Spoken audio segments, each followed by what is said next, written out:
for those who are not here, we have about 6 or 7 verses that are a little disconnected, frankly, but we'll work through them and we'll see how we do. So hang in there. It's not going to be the most exciting verses you ever read in your life. A little bit of, sometimes Swadhyaya involves some tapas. Sometimes we run into these wonderful verses in the Gita and the Upanishad, and bang, they strike our hearts, and our hairs rise on end. But other times you have to kind of plod through and try to figure out what's going on, and we look at the commentaries, and there's a reason for these verses to be there, even though 1,500 years later, 2,000 years later, 2,000 miles away, we can't always necessarily figure out the logic in a sequence of verses. Okay, let me just start with an invocation. Let's take a moment, connect with our teachers, and we request that they guide our dhimahi, they guide our intelligence, because all we're trying to do is get closer to our true selves through jnana, and those of us that are bhaktas, we're trying to get closer to Bhagavan. So we appeal to the gracious teachers. We like to think that they overlook us. Certainly Ishvara, those of us that accept an Ishvara. Gaudapada doesn't. Gaudapada is going to say, we don't need any Ishvara.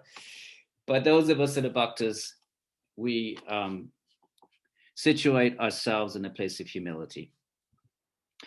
Om Jnana Timirandasya Jnananjana Shalakaya Chakshur Umilitam Yena Tasmai Shri Gurave Namah. Namo Om Vishnu Padaya Krishna Prishtaya Bhutale Shrimati Bhaktivedanta Swaminiti Namine. Namaste Saraswati Deve Gauravani Pracharine Nirvishesha Shunyavadi Paschatya Desha Tarine. Akanda Mandala Karam Yena Vyaptam Characharam Tatpadam Darshitam Yena Tasmai Shri Gurave Namah. Sri Krishna Chaitanya Prabhu Nityananda Sri Advaita Gadadhara Shivasari Gaur Bhakta Vrinda. Hey Krishna Karuna Sindhu Dinabandhu Jagatpate Gopesha Gopika Kanta Radha Kanta Namostute. Tapta Kanchana Gaurange Radhe Vrindavaneshwari Avarishabhanu Sute Devi Pranamami Hare Priya. And since this is a Samkhya text, a yoga text, Patanjali is an invocation that you all know. Yogena Chittasya Padena Vacham Malam Sharirasya Cha Vaijakena Yo Apakarot Tam Pravaram Muninam Patanjalim Pranjalir Anatosmi Abaho Purusha Akaram Shankar Chakra Asi Dharinam Sahasra Shirsha Shvetam Pranamami Patanjali. Apavitra Pavitro Va Sarvavastha Gatopi Va Ya Smaret Pundrikaksham Sa Bhayabhyantara Shajiri.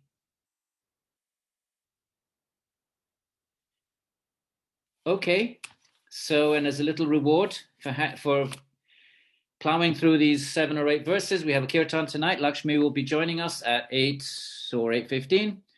So that's a little treat for us. And I imagine we'll probably need one more class after this, although the next one will be nice. Then the last verses are really fun verses. So we probably need one more Friday to finish this up. And that way we did a job well done. We did our dharma. And we'll invite Cece if she's available next week, Cecilia, so that we'll have kirtan. 43. Okay, so we need to so 43, which would be page, and there's a page missing, by the way, and it wasn't my fault. That was what I downloaded from wherever I downloaded this from. I didn't realize there was a page missing until I looked over this yesterday. But it's okay. I think I'll be able to fill in the gap. 43. The primary dispositions, bhav. All right, a bhav. A bhav is a state of mind. And we need to go back for a second to verse 23, where the bhavs are first introduced, although they're not named as bhavs there, they're named subsequently. And that's on page 110. To understand the next 3 or 4 verses, I'd advise you to have a piece of paper next to you, unless you don't mind just meandering along. So in 23, I beg your pardon, page 110, we get the intellect is that which determines, right? Is it a post, is it a man? That's the buddhi. Now it has these bhavs, 8. 4 are sattvic, and the opposite of the same 4 are tamasic. You may or may not recall. If you want to go back to that lecture, it's on the website. So virtue, so that's dharma, knowledge, jnana, non-attachment, you know this word from the Yoga Sutra, vairagya, and aishvarya. These are its sattvic form. These are sattvic states of the intellect. There's so many possible states of the intellect for whatever reason. And Gita talks about states of the intellect in it according to what its interests are. And for whatever reason, the Karikas, I haven't seen these 4 anywhere else. I'm not saying they don't exist. I mean, they'll exist in Samkhya literature. They'll exist in the other Samkhya texts, but I haven't seen, they're not really a Vedanta. I haven't seen these 4 in Vedanta, for example, and I haven't seen them in the Puranas, but I'm not saying they're not there, but they're not necessarily typical. Certain things are typical, kind of pan school. These seem to be Samkhya specific. So for whatever reason, they're just states of the intellect, states of mind, of the intelligence. So the intelligence, when it's under sattva, can it be in a state of dharma? When we're feeling dharmic, or we have to do our duties, that's dharma. Okay, well, what is that state of mind? It's a sattvic state, and it's a state that there's an impulse in our minds that we need to be dharmic, right? We don't want to, let's say, we don't want to tell a lie, or we need to get up and just get up at bed, not lie in bed, get up and go about our day's business. It's dharma. That impetus, that state of mind is dharma. So that's the first of the 4. Then knowledge, jnana, when we're sort of, thinking about Atman, when we're connected with the truths of the teachings. We're looking at reality. We're seeing how temporary it is. We're seeing how when we indulge our senses, they don't really satisfy. So, these are states of dharma. Jnana, knowledge, the second one. Third is vairagya. When we're in a state of renunciation, we renounce things for our yogic practices or for dharma. If you perform dharma, you may renounce things. Okay, and then finally, aishvarya. It's a state of feeling powerful. These are the sattvic. These are just 4 sattvic bhavas. Okay, and then the tamas is when it dominates as the reverse. So when we're in tamas, instead of being dharmic, we're adharmic, non-dharmic. Instead of being in a state of knowledge and acting in the world from a place of Atman, we kind of glide back into a place of body, mind, and desires and ego and sensual sways. That's ajnana. We think on body, mind. And then we become attached. So the opposite of vairagya is raga, really.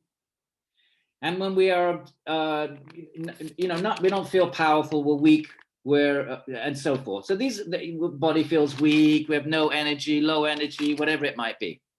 Okay, this is page number 110. We're just doing a quick trip back. These are the 8 bhavas. How are the 8? 4 sattva, dharma, jnana. You know these words by now. You've heard of dharma, you've heard of jnana. Surely you've heard of vairagya if you've read some yoga sutras. And aishvarya, like Ishvara. Ishvara has, who's Ishvara? The one with the most aishvarya. That's actually the definition of Ishvara. A yogi can have Aishwarya, but no one has Aishwarya like Ishvara, because Ishvara can create a planet. Try beating that. You may have some little cities, right? Chapter 3 of Patanjali, you have some cities, right? We've heard even quite pretty far out cities, but nothing compared to Ishvara. So Ishvara is the one who has all Aishwaryas to the maximum extent. And in the Western theological language, we might say something like omnipotent. and omniscient. So that's how we might express it in Western theology. Right, so those are four bhavas. And then the four tamasic bhavas are when we're in a state of, we don't want to do our duty, we're inclined to vice, and the opposite. Well, we're attached. We're not in a place of knowledge, but we're sliding into a place of identifying with body mind. We become attached, and we don't have powers. Right? These are the bhavas. Now, bhava is a state of mind. It's a term. This for Mary Fleming. Are you there, Mary Fleming? This is a term that goes back to Bharata's Natya Shastra. I think that's about 3rd century, but don't write that down or quote me on that. It's a treatise on acting, Natya Shastra. There's so many different shastras or scriptures in ancient India, and there's one on dramatology, drama. What is the constituents of a good drama? And so obviously central to drama is the ability of an actor to portray a state of mind, right? So you want to try and draw the audience in and to identify with. If you're a really good actor, you make people cry, you make people laugh, you affect people, even though really it's all a show, right? So then that term bhava goes back to the Bharatanatyam Shastra. And Bharata had his 8 bhavas. I wrote them down actually. So these are the ones he identified for good drama. It can be love, it can be comedy, it can be anger, it can be courage, like heroism. It can be fear. It can be aversion, like a horror movie, what we might call a horror movie. The equivalent back then, it would be called jugupsa, really distasteful. Wonder, wondrous, right? A state of mind sort of manifesting wonder, and then sorrow, right? So we can identify. So these are all, he identifies these 8 bhavas that were central to dramatology. So the term bhava then means a state of mind. People use it differently. So we see it has its origins in the dramaturgical literature, and it gets developed by that commentarial tradition, just like we have yoga with commentaries. We have the Natya Shastra, and it has this whole, centuries of commentarial tradition.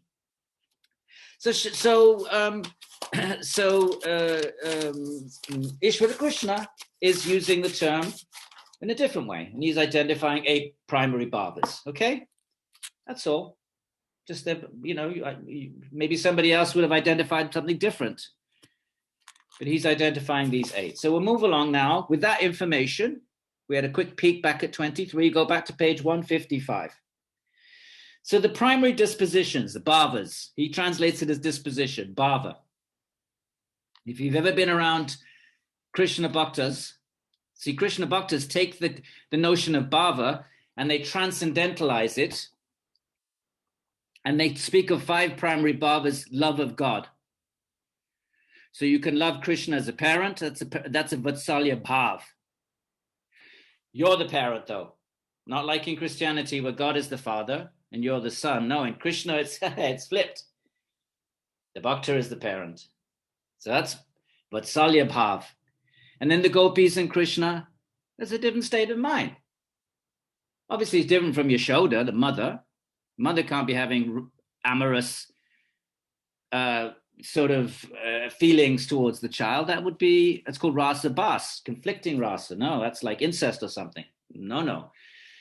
So there's gopi is Vatsalya, it's Shringara bhav. And then you have friendship, Sāṃkhya bhav, which is my bhav. It's the one I'm attracted to. And I think of Krishna, I think of a little Krishna as a little friend. And then there's servant bhav, Dasya, which would be Hanuman to Rama. So these are also bhavs. So the same term is used in a different sort of way. The term is used then for a different states of love of God. But the common denominator of the term bhav, whether it goes back to the dramatological literature, or whether it's the metaphysics of Samkhya, or whether it's Krishna theology, the theologized states of love of God, bhav is a state of mind. Okay? And it means different things in different places. The word bhav, by the way, don't be surprised. Sometimes it refers to creation. It's like all Sanskrit words. They mean a million different things. So the bhavas are innate. We'll wait for the commentary to explain that. The acquired ones like virtue and the rest, that will be what we just read out. So if you want to write this down, dharma, jnana, vairagya, and aishvarya. If you're not comfortable with the Sanskrit, dharma is righteousness, dutiful righteousness. Jnana is knowledge. Dharma, jnana. Vairagya is a state of renunciation. When we renounce, it's a state of peacefulness and freedom, actually. Renunciation is a very freeing state to be in. Nothing can control you. The senses can't control you. Nothing can control you. That's freedom. Vairagya. And finally, Aishvarya. Okay, and then the opposite. Just put an in front of it. So that's 8 bhavas. All clear? So these bhavas are innate, and we'll explain what that means. The acquired ones, like dharma and the rest, are seen to depend on the instruments. They depend on the intellect. They manifest in the intellect. And the uterine germ, flesh and blood, and the rest belong to the effect. So because of how we use our intellects, depending on whether we act righteously, with knowledge, with renunciation, and with power, or the opposite. And obviously, when we talk of black and white, obviously we assume there's an infinite shades of gray. We don't need to talk about gray as long as we understand black and white. Okay, so there we are, black and white, dharma, adharma, jnana, ajnana, vairagya, raga, aishvarya, niraishvarya. Right. Depending on how we act, we get a body. We act according to our states of mind. The states of mind impel us to act in certain ways. Out we go, we act either dharmically or non-dharmically, or some a shade of gray. And likewise with the other 4, the other 3, and we create karma. And that karma then manifests into our next body. Right, let's read the translation. 153. So it was stated in verse 23, we just went back and visited that the linga, remember the linga is the subtle body, called many different things, linga, sukshma sharira, antakarana. It migrates endowed with the bhavas. Those bhavas are in the, where are they? They're in the intellect. They're seated in the intellect. They're states of the intellect. Now the author explains the bhavas. The bhavas, I'm going to use the Sanskrit. He has dispositions, okay? Just so we become familiar with the language by repetition. The bhavas are regarded to be of 3 kinds. Connate, natural, and acquired. Useless words. Let's see what they mean. In Sanskrit, you have the samsiddhaka, vaikrita, and prakrita. So don't worry about these English translations. Sometimes I think it's a problem using English. I think we just, words that are non-translated, useless. We read that. What does it mean? It means nothing to us. Connate, natural, and acquired. Just leave them in the Sanskrit. That forces us to step outside of our box. Why should we, I keep saying colonialize Sanskrit and fit it into our categories? Haven't we done enough of that already with non-Western cultures? Leave them in Sanskrit. People are interested in reading it. Let them step out the box, and by dint of encountering the Sanskrit, it forces us to think more carefully. Otherwise, we get some inappropriate English word. We think we know what it means, but we don't. It's like these, vitarka, vichara, ananda, asmita, samadhis in Patanjali, and people translate them, useless. That gives us no sense at all what the states mean. But leave them in the Sanskrit. That's my little spiel for the day. So now, what are they? What he's calling the connate dispositions, right? The 4 we just discussed: virtue, knowledge, non-attachment, and power. Now, they manifest in 3 ways in the intellect. That's what this commentary is about. These were born along with the revered Kapila when he was born at the time of the first creation. You know that creation is cyclical. So we, all jivas, you and I, all embodied beings, recycle through, take birth after birth in one creative cycle. And we start, and wherever we left off in the previous cycle, remember it's 14 billion years or something like that, and then there's a period of 14 billion years, then the next cycle. So one begins with the latent dispositions from the end of the past cycle. So we start off, that's the first category. So therefore he says, These were born along with the revered Kapila when he was born at the time of the first creation. So Kapila is considered to be the founder of Samkhya. According to the Samkhya tradition, they identified their divine originator of the system with Kapila. Okay, so, and all of us, we enter into the universe from the past universe, and we start off with a set of bhavas, whatever they were in our past life. That's the first way of thinking of bhavas. They're inherited right from primordial times, from the very beginning of this particular cosmic cycle, 14 billion years ago, or whatever, however long it's been in this present cycle, right? That's number one. The second category is calling natural. It's prakrita. Are Sanaka, Sanandana, Sanatana, and Sanat Kumara, the four sons of Brahma. These four dispositions were produced with them, who were invested with bodies at 16 years of age, and which were a result of their merit performed in previous verse. If you don't know the story of the four little boys walking around naked, little brahmacharis have no sense of shame or no sense of sort of gender weirdness. They just wander around their enlightened being. How so? If they're little boys, how does a little boy get to be an enlightened being? If everything is cause and effect, the past life. So the immediate past life, right? So the second category of bhavas that we have in our minds, one set was been around since the beginning of creation. The second is just from a past life. We bring in more immediately. We bring in bhavas from a past life. Whatever you were working on in a past life, dharma, adharma, jnana, non-jnana. You start off with that, right? So when you're a little kid, you kick your sister. Well, that's from a past life. So a scullery maid, whatever. Okay, so that's the second category. So moving along. These are required dispositions. Okay, these are required dispositions, and to be found in men and women like us who acquire knowledge. Oh, now it's the third one. They're natural. Okay, who acquire knowledge from the corporeal frame of the teacher. All right, so now in this life, from this knowledge so acquired results non-attachment, from it virtue, from virtue power is attained.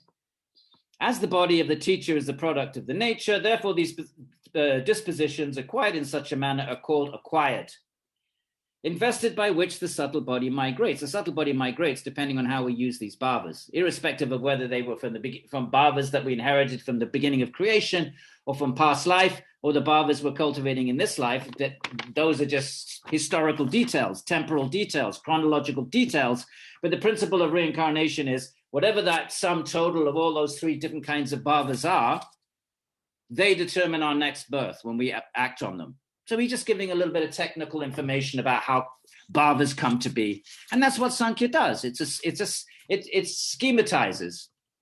Right? That's what intellectuals do. That's what academics do. They just kind of like, they schematize stuff and they compartmentalize stuff and so forth. That's what Samkhya is doing. Okay, so therefore,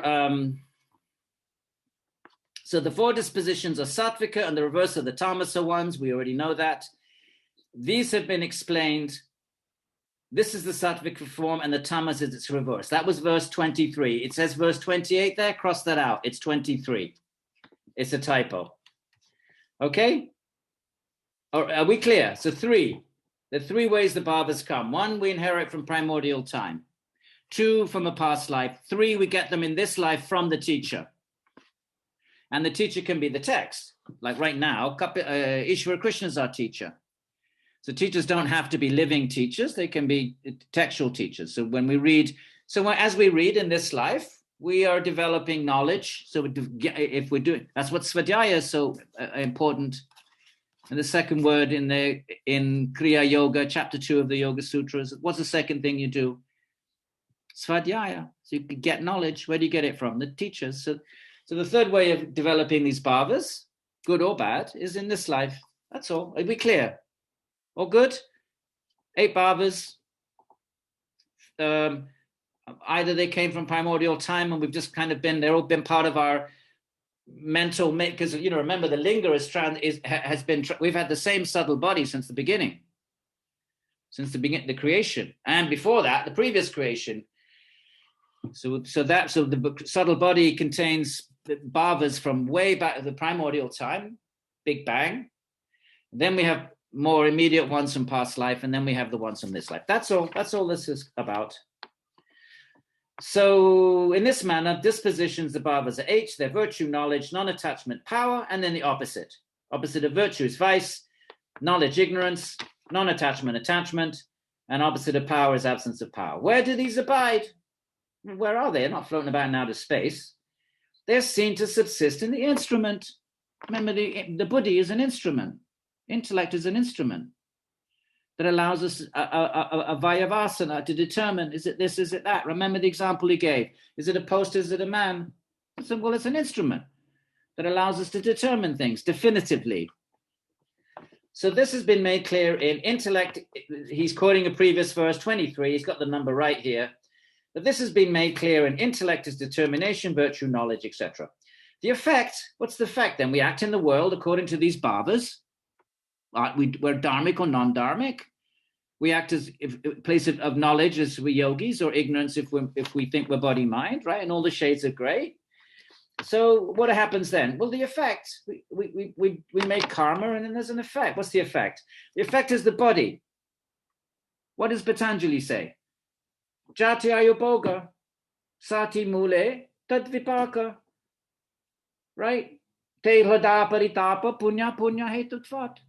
Ajati va ayuboga is pleasant or non-pleasant.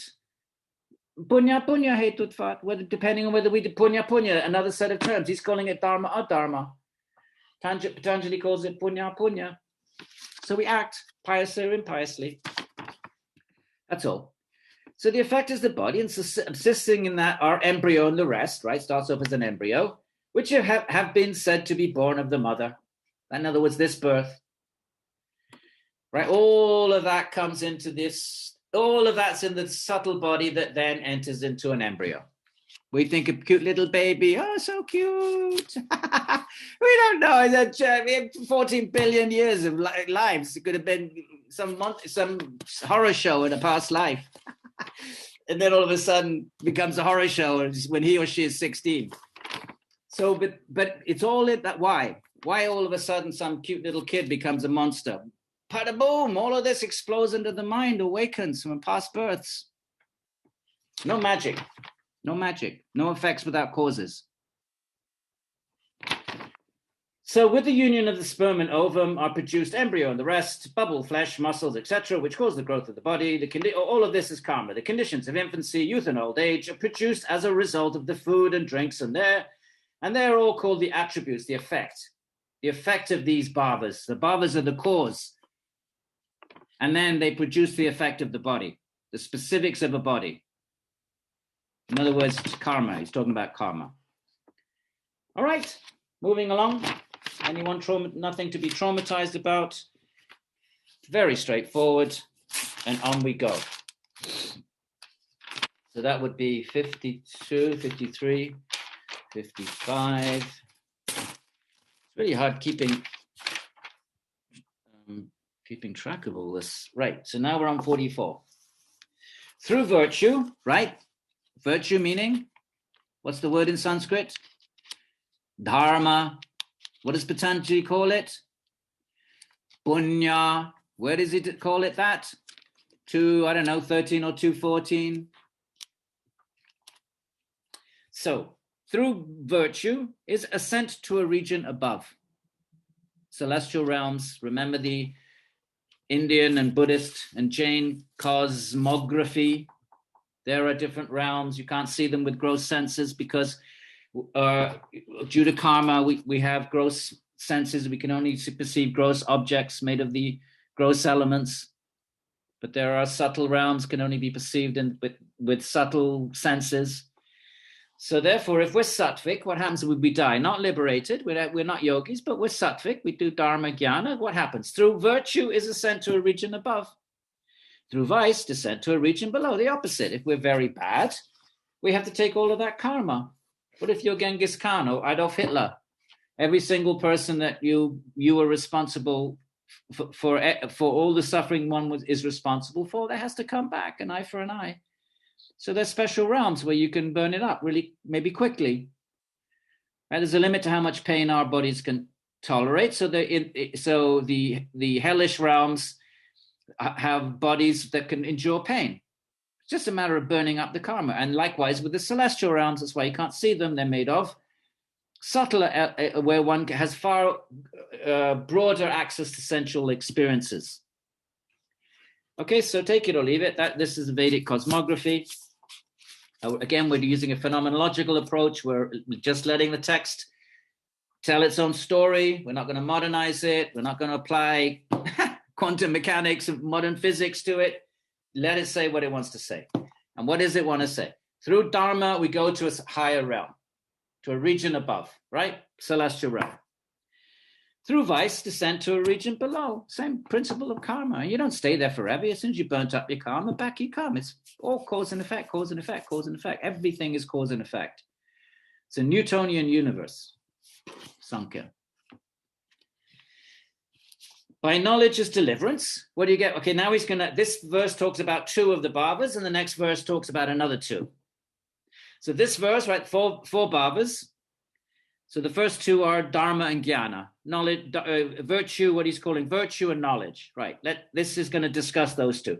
What do you get from virtue? Ascent to a realm above. What about vice? Descent to a region below. What about knowledge? Deliverance, moksha. What about the reverse? Bondage. So now we've had, right, keep this in mind. There's four bhavas and their opposites, that's 8. And there's going to be 8 results. You're going to have a total of 16. Why do I say that? Because that number is going to come up. Sankhya means number. It's full of numbers. I don't know whoever Ishvara Krishna is, he would have made a great computer programmer if he'd been born today.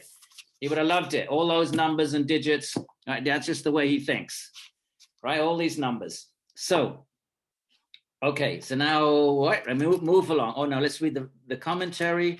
44. It was said in verse 42, through the relation of means and their consequences or results, right? What are the results? By virtue ascent. That is, a man or a woman goes upwards through the instrumentality of virtue. Virtue projects that person to a higher birth. Upwards here stands for the 8 regions. I mean, different traditions talk about 14 planetary dimensions. The old Vedas talked about 3. The upper, the middle, and the lower. And the Puranas spoke about 7 up, 7 down. So there are lots of different ways of schematizing this.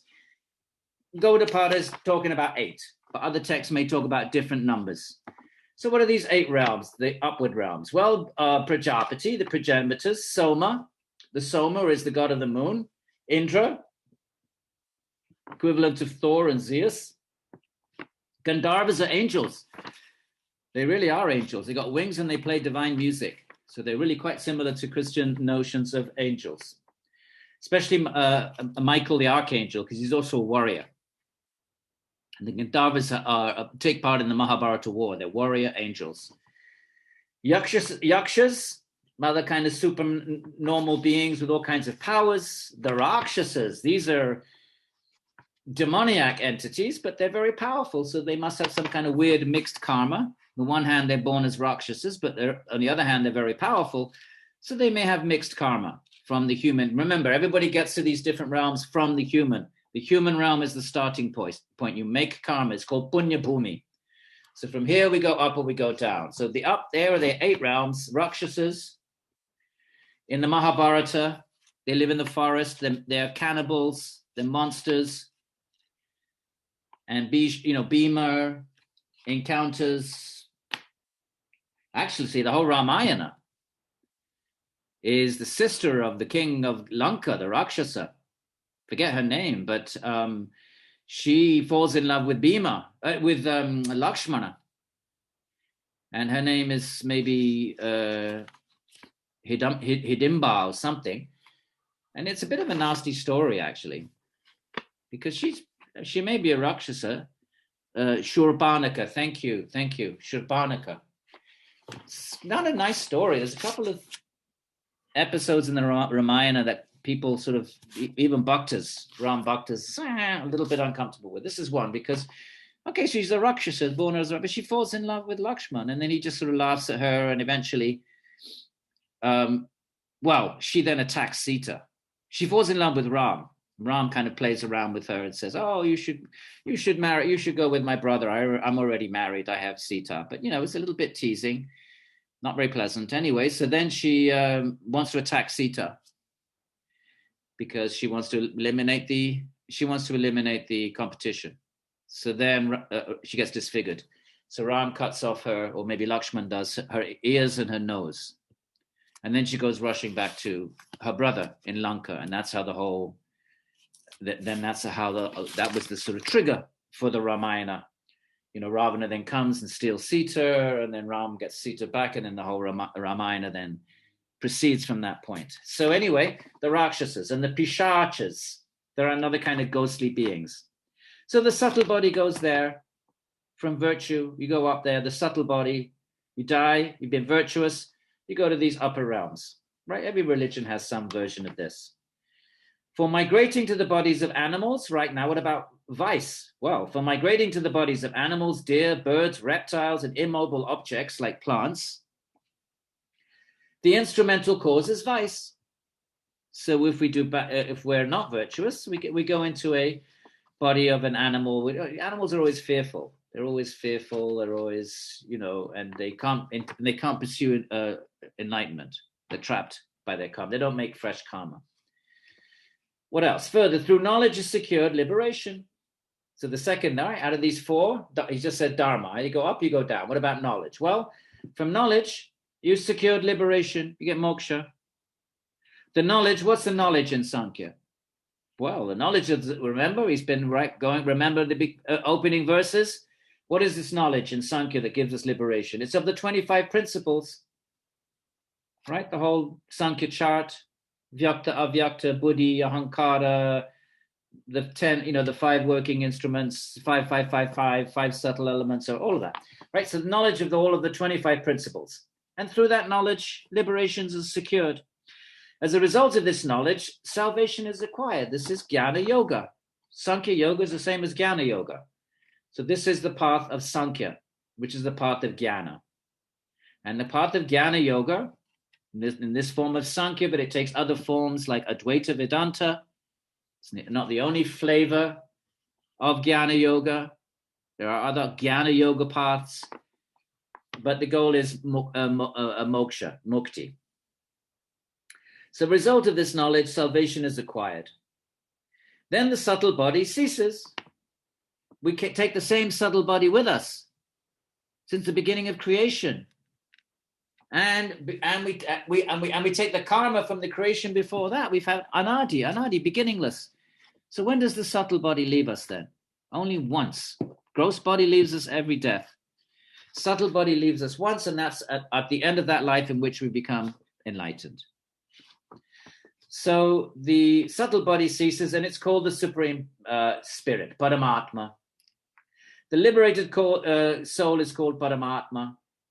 Okay, now the opposite, right? So now we've had dharma and adharma, up, down. Second bhava, jnana, liberation. What about the opposite? Bondage, by the reverse bondage. Ajnana, ignorance is the instrument, and the result is bondage.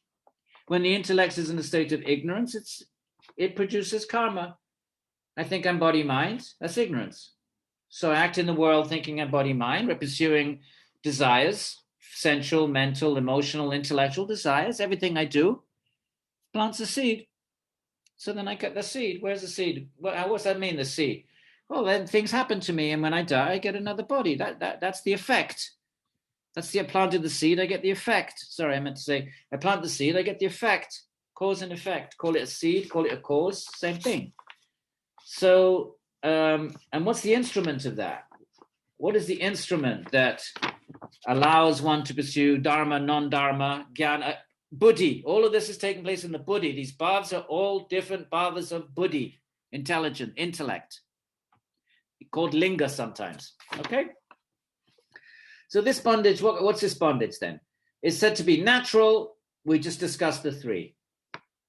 acquired, right? Some of it natural, meaning it's been, we've had it all the way since the beginning of creation. So it just seems to be like our very nature. Some of it's acquired from a past life, and some of it's we're acquiring now. Okay? These will be explained later. It has also been said, he who is bound by natural, incidental, or personal bondage is not liberated by any other means than knowledge. So it doesn't matter whether these bhavas are from the beginning of time or past life or this life. The only way to get liberated in any form of fashion for Samkhya is through knowledge of the tattvas. Moving on to verse 45.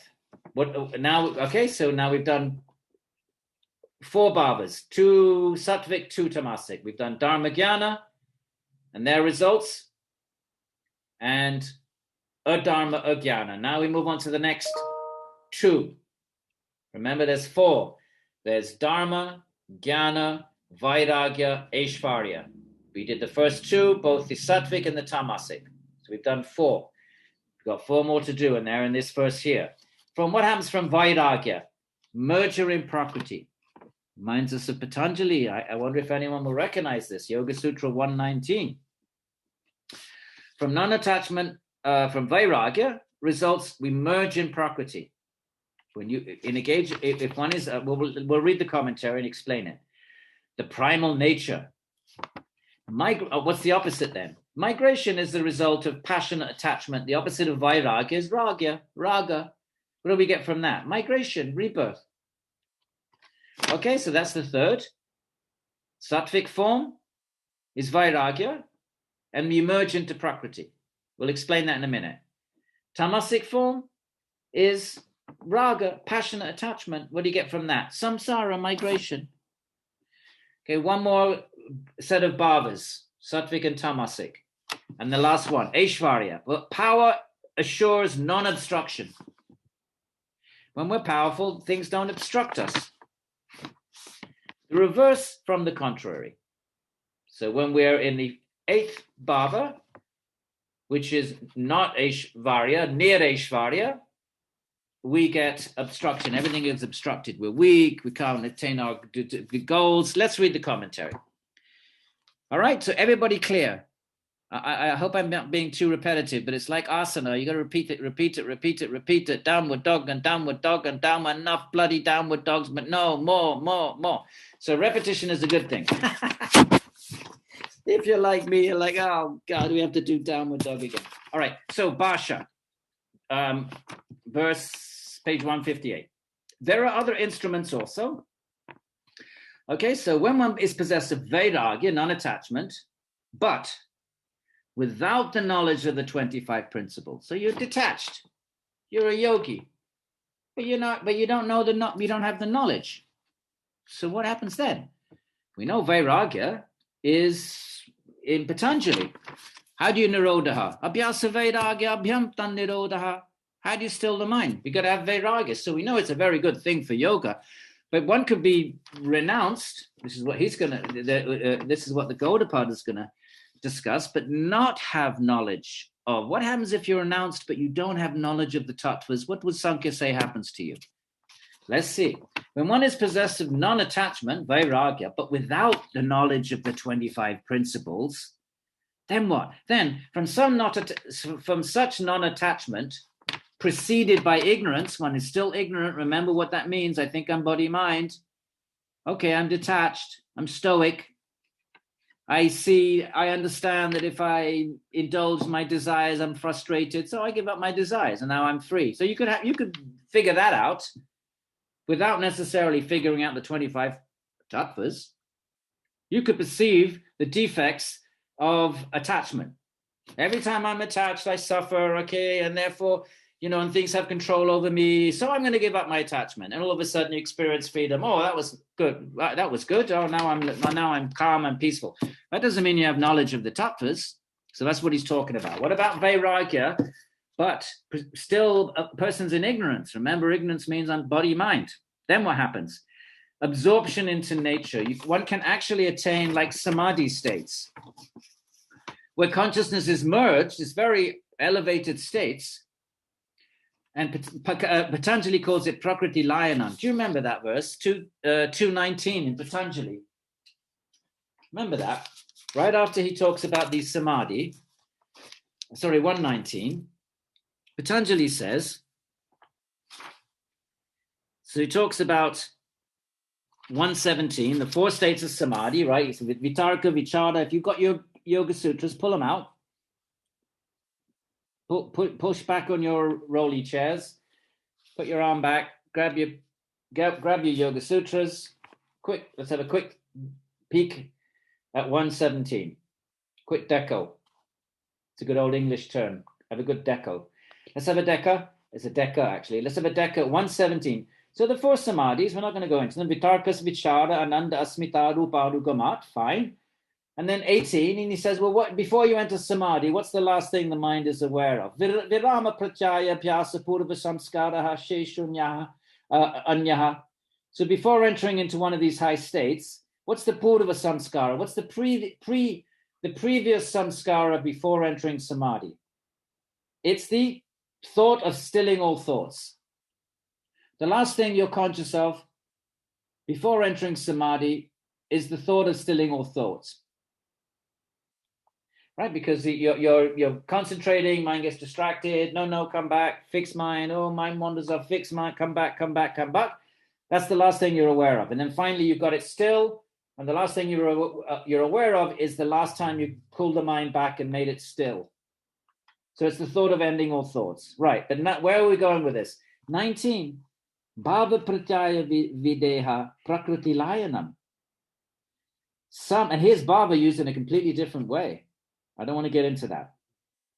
But some merge in prakriti. Their consciousness actually bypasses identification with the body, but it doesn't attain a state of swarupa vastana. The mind can kind of merge into some subtle, cosmic actually, some subtle cosmic dimension of prakriti, and you feel like you're liberated. The commentators talk about it. You think you're liberated. In some ways, you are liberated from the mundane sense of self, but consciousness is still trapped in some other kind of cosmic dimension of prakriti. So that's what that seems to be something similar going on here. Someone has vairagya, but no knowledge, not knowledge of the Atman, and can merge into prakriti. All right, so that's verse number 45. So we've done with that. And we now move on to 46. And this is where he suddenly introduces a whole new set of categories that's going to go on for 4 or 5 verses. And he doesn't explain how they really connect to the bhavas. And if some scholars just find this so puzzling, they say it's an interpolation. It's been sort of injected in afterwards. It doesn't quite fit. I don't like it when scholars say, oh, well, that may be the case. But I prefer to think, well, okay, you could, fine, that's one explanation.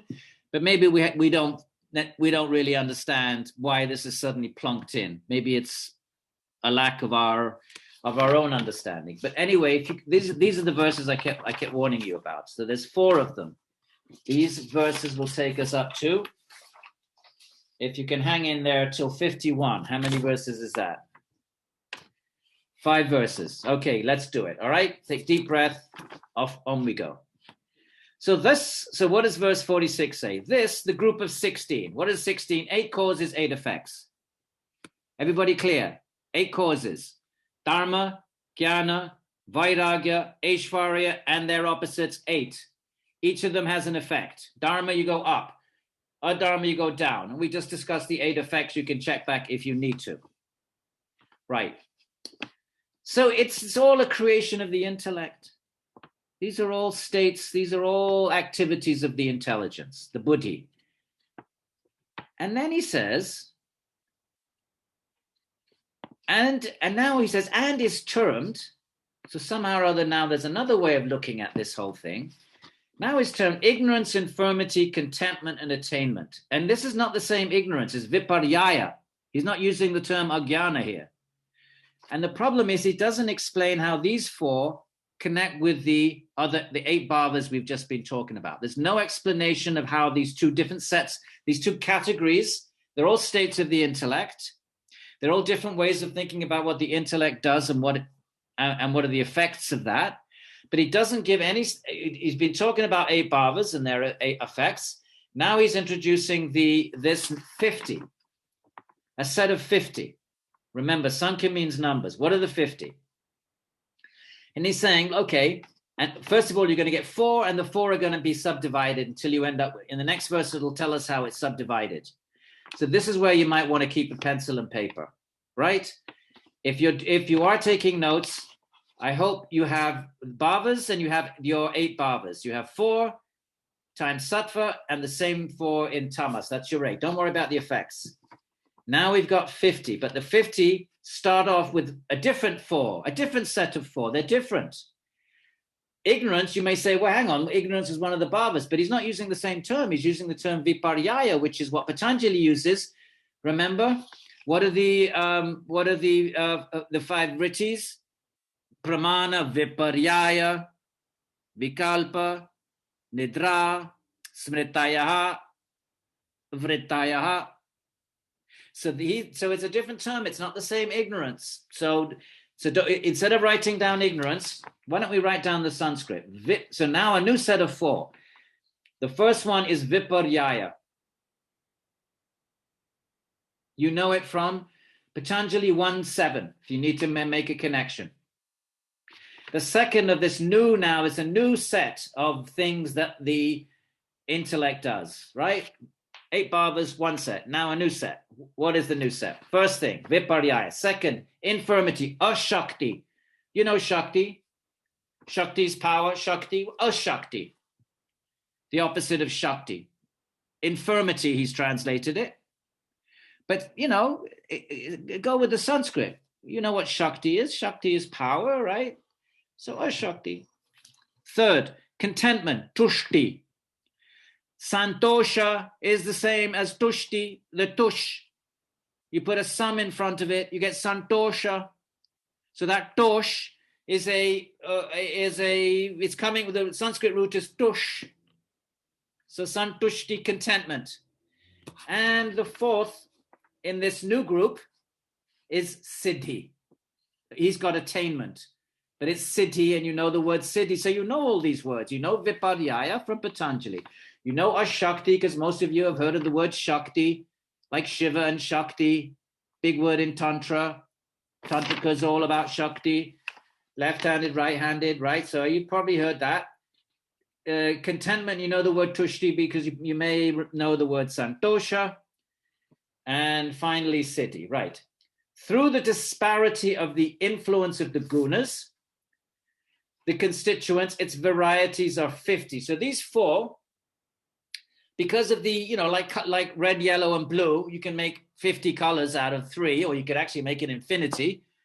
But if you just change the proportionality of red, yellow, and blue, you can get certainly 50 colors. So when these 4 are flavored by different permutations of remember, the gunas underlie everything. Buddhi, where all this is about buddhi, but what's buddhi? What's buddhi? Ultimately, the 3 gunas. Right? Just like physics, you say, okay, this is a cup. But what is it really? Atoms, or what is it really? Oh, electrons, neutrons, or what is it really? Oh, it's muons and gluons, and what's it really? A string, and it's right now that's as far as they've gone. But what's it really? So what's buddhi really?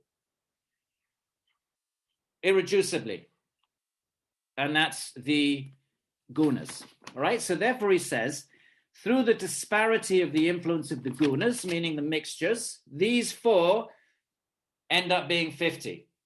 Why 50? That's just what he's come up with. I don't know why 50.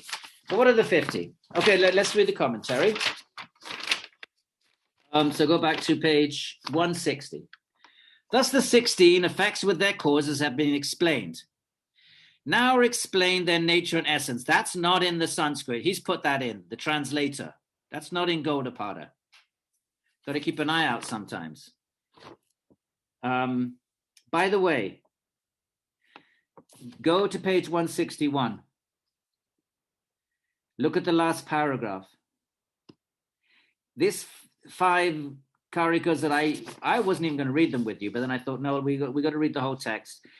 Look at this is what I mean. Keith is of the view that the Karikas 46 to 51 are possibly later interpolations. An interpolation is when you stick something in an existing text, a century later, or some other person, some later time sticks in a passage.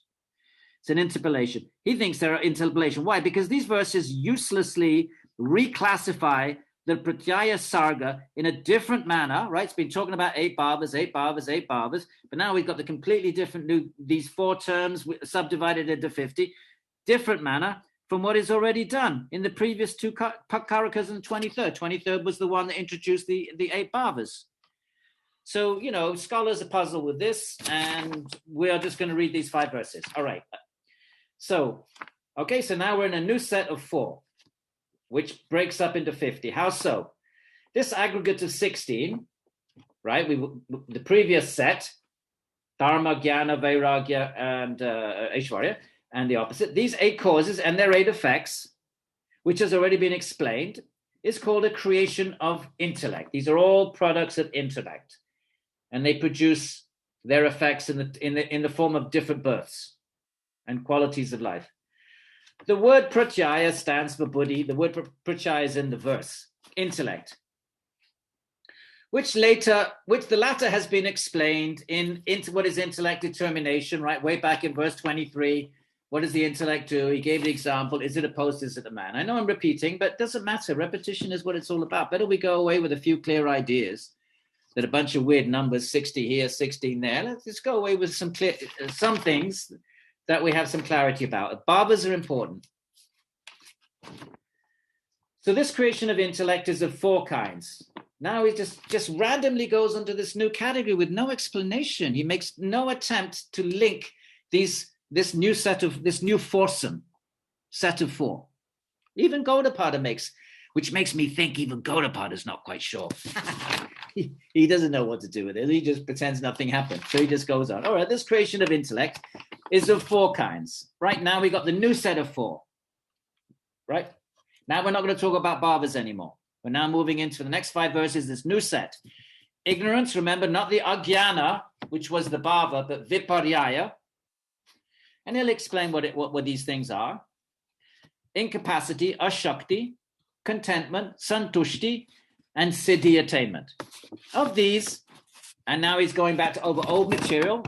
We like that. Like downward dog, we keep doing it. Of this, ignorance is doubt. Just as when a man perceives a post, as in is in doubt whether it's a post or a man. Okay, so that's that's what the intellect does. Incapacity, he's just giving these really, I don't know if anyway, he's giving these surface level, very simplistic, preliminary explanations.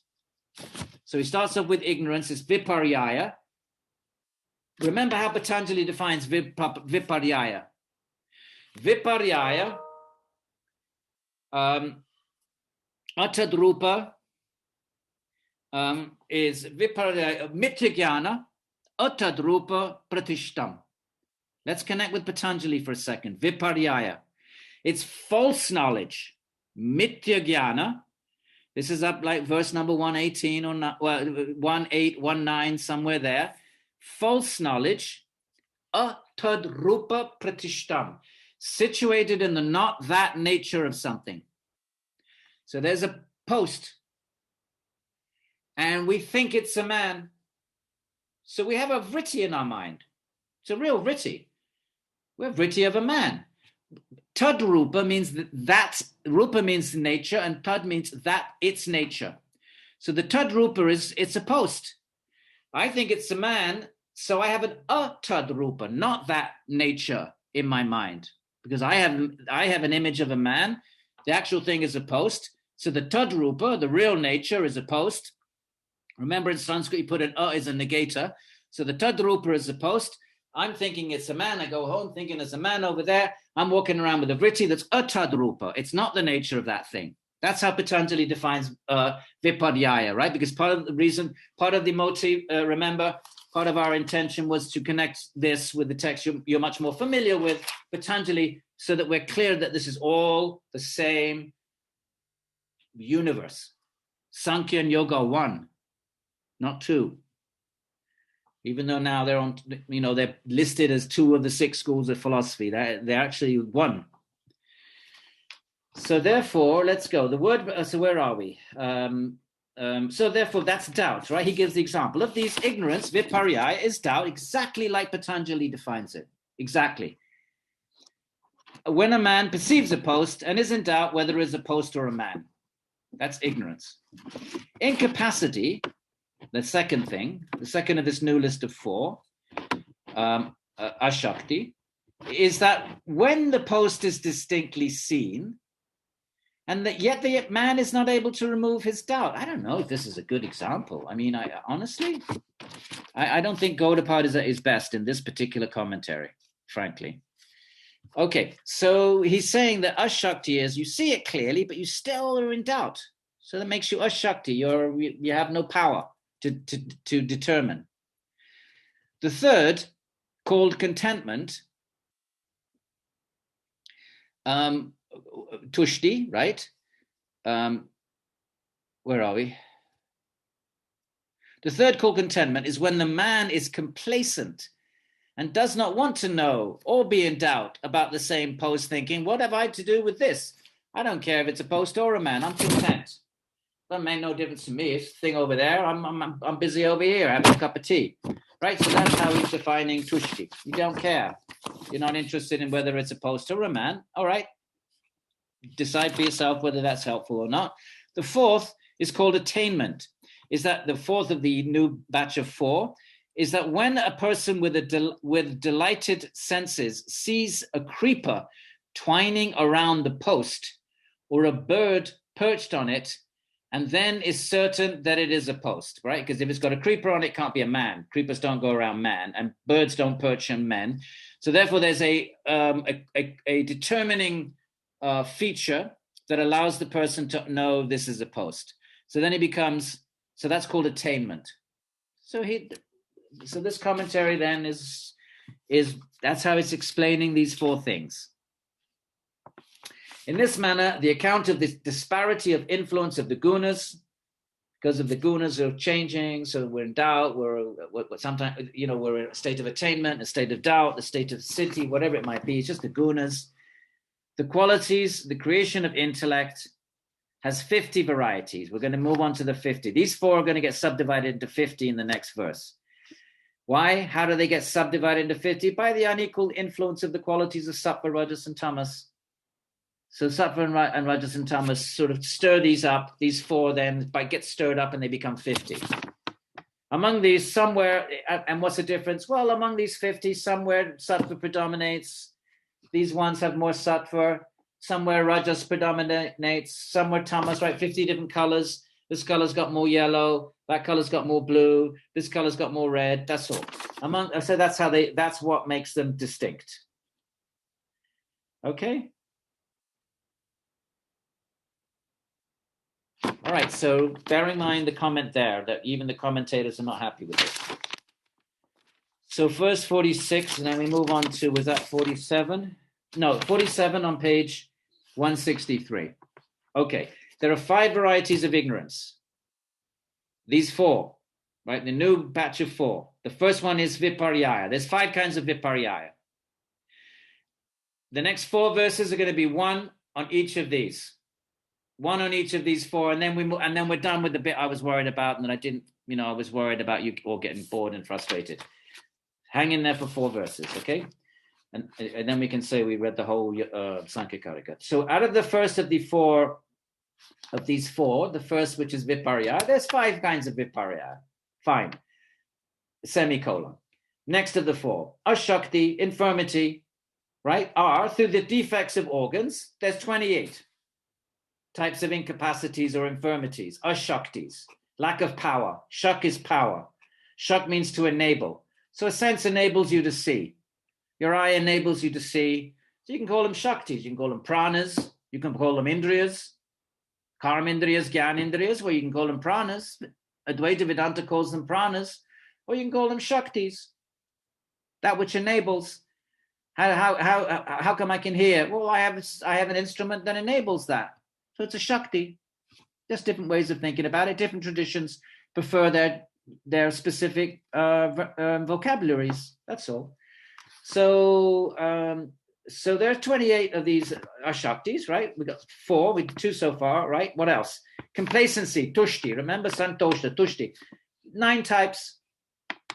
And what about the cities? 8. Right? So now we're going to have one. First, we'll read this Bhasha on this. Nice short Bhasha. Thank you, Gaudapada. And then we have one verse on each, and then we'll move out of this section into something you might find more fun. Now the varieties are described, the varieties of these 4, right? You're going to end up in 50. If you add the numbers in verse 47, you got 5 plus 28 plus 9 plus 8, you got 50. Right? They're not all equally, right? Because infirmity's got 28, it's got more than half. But altogether, 50. Right. 5 varieties of ignorance. What are they? Tamas, obscurity. Moha, delusion. Mahamoha. Maha means great. Extreme delusion. Tamisra, gloom. And under Tamisra, deep, utter darkness. So there are different types of tamas. We say tamas as if it's a generic, but now we're getting 5 different kinds of tamas. There are different states. You could probably have 100, but he's come up with 5 kinds of. These will be presently explained. Next verse is going to explain them. Hold your horses. We'll see what he has to say. These will be presently explained to make the distinction clear. What's the distinction between these 5? He's saying, hang on a minute, next verse coming up. Hold your horses. Right. He's sticking with the present verse. The present verse is just listing them. Right. What's next on the list? 28 varieties of incapacity, based on what? The defects in organs, and these also will be explained. That's why it's a short commentary. He's not explaining it. He's just basically articulating the list. Number 3, contentment, 9 kinds. The kinds of knowledge characterized by rajas in an ascetic, and that's coming up. And attainment is 8-fold. What are the 8-fold? Briefly, verses coming up, but what's he want to say right now? Really briefly, 8-fold being the kinds of knowledge characterized by sattva in an ascetic. All sounds a bit mysterious. We'll soon find out a bit more about these. All this will be explained in due order. Okay, all good? Moving on. So now let's go to the first of these 4. Okay, which is Viparyaya. Page 165, verse 48. So the varieties of obscurity, of tamas, are 8-fold. So this is Samkhya. This is classic Samkhya, right? So we had 4, and the first of those was Viparyaya. There were 8 of those, right? Was it 8? 5 varieties of Viparyaya. All right. And out of those 5, the first one has 8 subcategories. So does the second one. Delusion. The third has 10 subcategories. And the fourth has 18. Do you see what's going on? Write down your list. So write down your list. You've got Viparyaya. You've got Ashakti. You've got Tushti, and you've got Siddhi. Right. Keep plenty of space on your sheet, because you're going to have a little, okay, because you're going to have subdivisions. Now we're dealing with the Viparyaya. So verse 47 says that Viparyaya has 5. So do 5 little lines coming out of your Viparyaya. Out of the first of those 5 lines, now you've got a subdivision. It's got 8 lines coming out of that. The second of the 5 also has 8. The third of those 5, which is still only the first of the new set of 4, the third is 10, the fourth is 18, and the fifth is 18. Did that make sense? Do you have your diagrams, or are you giving up? Don't give up. Don't give up. It's like being in the back of the yoga room. Everybody's doing all this fancy stuff and you're like, you can't do any of it. Just hang in there. Okay, no giving up. All right, so where are we? All right, so 161, 163. No, here we are. All right. So now we're in ignorance. So the varieties of ignorance are now explained. Don't worry about all these numbers, unless unless you're a nerd. If you're a nerd, you can do little charts. But don't worry about it. Just get the general idea. So what are these varieties of ignorance? Okay. Obscurity is eightfold, right? So the first is tamas. There's 5. He says there's 8 times the tamas. What are they? Final dissolution is distinguished through ignorance as when a person thinks that the spirit merges into the 8 forms of prakriti. The 5 subtle elements, egotism, intellect, and the prakriti, and thence concludes himself to be liberated.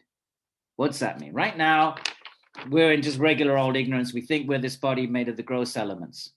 But there's 5 subtle elements, right? There's 5 subtle elements, and there's also the ego and the intellect, and then there's prakriti herself.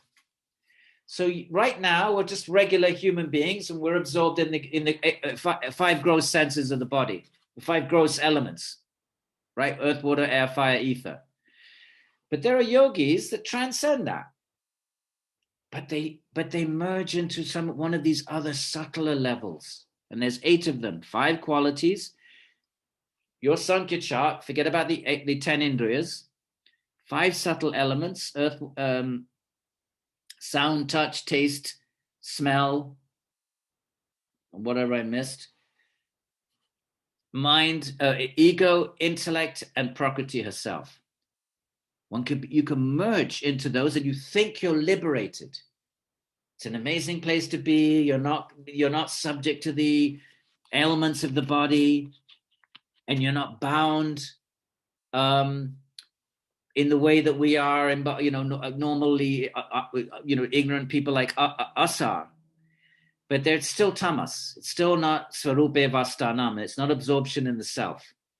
So these are the out of the 5 viparyas, the first one, tamas, has these 8 different expressions, these 8 different states.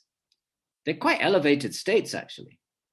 At least in the yoga commentarial tradition, they honor them. They say this is not the real thing. They're misguided. They think, you can think you're liberated when you're not. You're just absorbed in some subtler kind of dimension or some subtler type of materiality, but they still honor it as a result of kind of yogic practice. But here it doesn't seem to be so. He doesn't seem to be so enthusiastic about them. Okay, so those are the 8. These, okay. And then concludes himself to be liberated. Because in a sense, you are liberated from the gross body, but you haven't gone all the way to the grand finale, Sarupe Vastanam, consciousness absorbed in its own nature. So it's kind of like a pseudo-liberation. Okay, now the next one, the 8-fold delusion also has, the moha, also has 8 varieties. Power has 8-fold, and gods like Indra and the rest, on account of attachment to this 8-fold power, do not get liberation, but after the loss of this power, they migrate. This is 8-fold delusion. It may be a reference. He doesn't say what the 8 powers are, but it could be the 8 cities. Could be a reference to the 8 cities. And you become attached to them. If you have the cities, you can become smaller than the smallest or larger than the largest. That's pretty far out. You could imagine having a bit of fun with that and becoming attached to powers like that. I certainly would. And what happens though? You become attached, and same problem, just on a subtle level. Same problem as any kind of attachment, back you come, migration. That's 8-fold illusion. What about extreme delusion? This is the 3rd, Mahamoha. Well, sound, touch, form, taste, and smell are the 5 objects of enjoyment for the gods, sources of happiness. And these again are the 5 objects of enjoyment, sound, and the rest for men.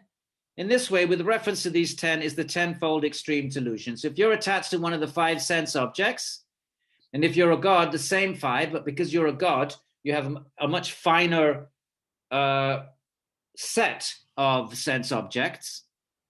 So putting them together, the 5 for the gods, the celestials, and the same 5, but for us that we're limited by our gross senses, we can only grossly experience them. He puts them together and says that's 10. These are all types of mahamoha, delusions. Why? Because consciousness is absorbed in that which it's not. It becomes absorbed in the objects of the senses and tries to enjoy them. And therefore it's not absorbed in its own nature, and it's perpetuating karma and the same old teachings, regular 101 teachings. Okay, so that's how we get that 10.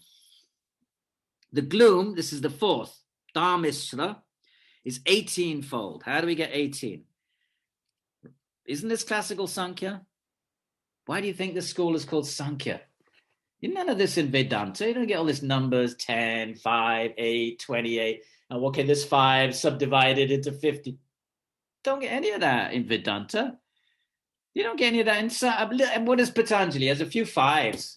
5 vrittis, 5 kleshas, 5 yamas, 5. That's it. It doesn't get into this. So they get whoever you can imagine, someone called hey, those Sankhyawalas, those number people. They're walking around, all they do is numbers, numbers, numbers.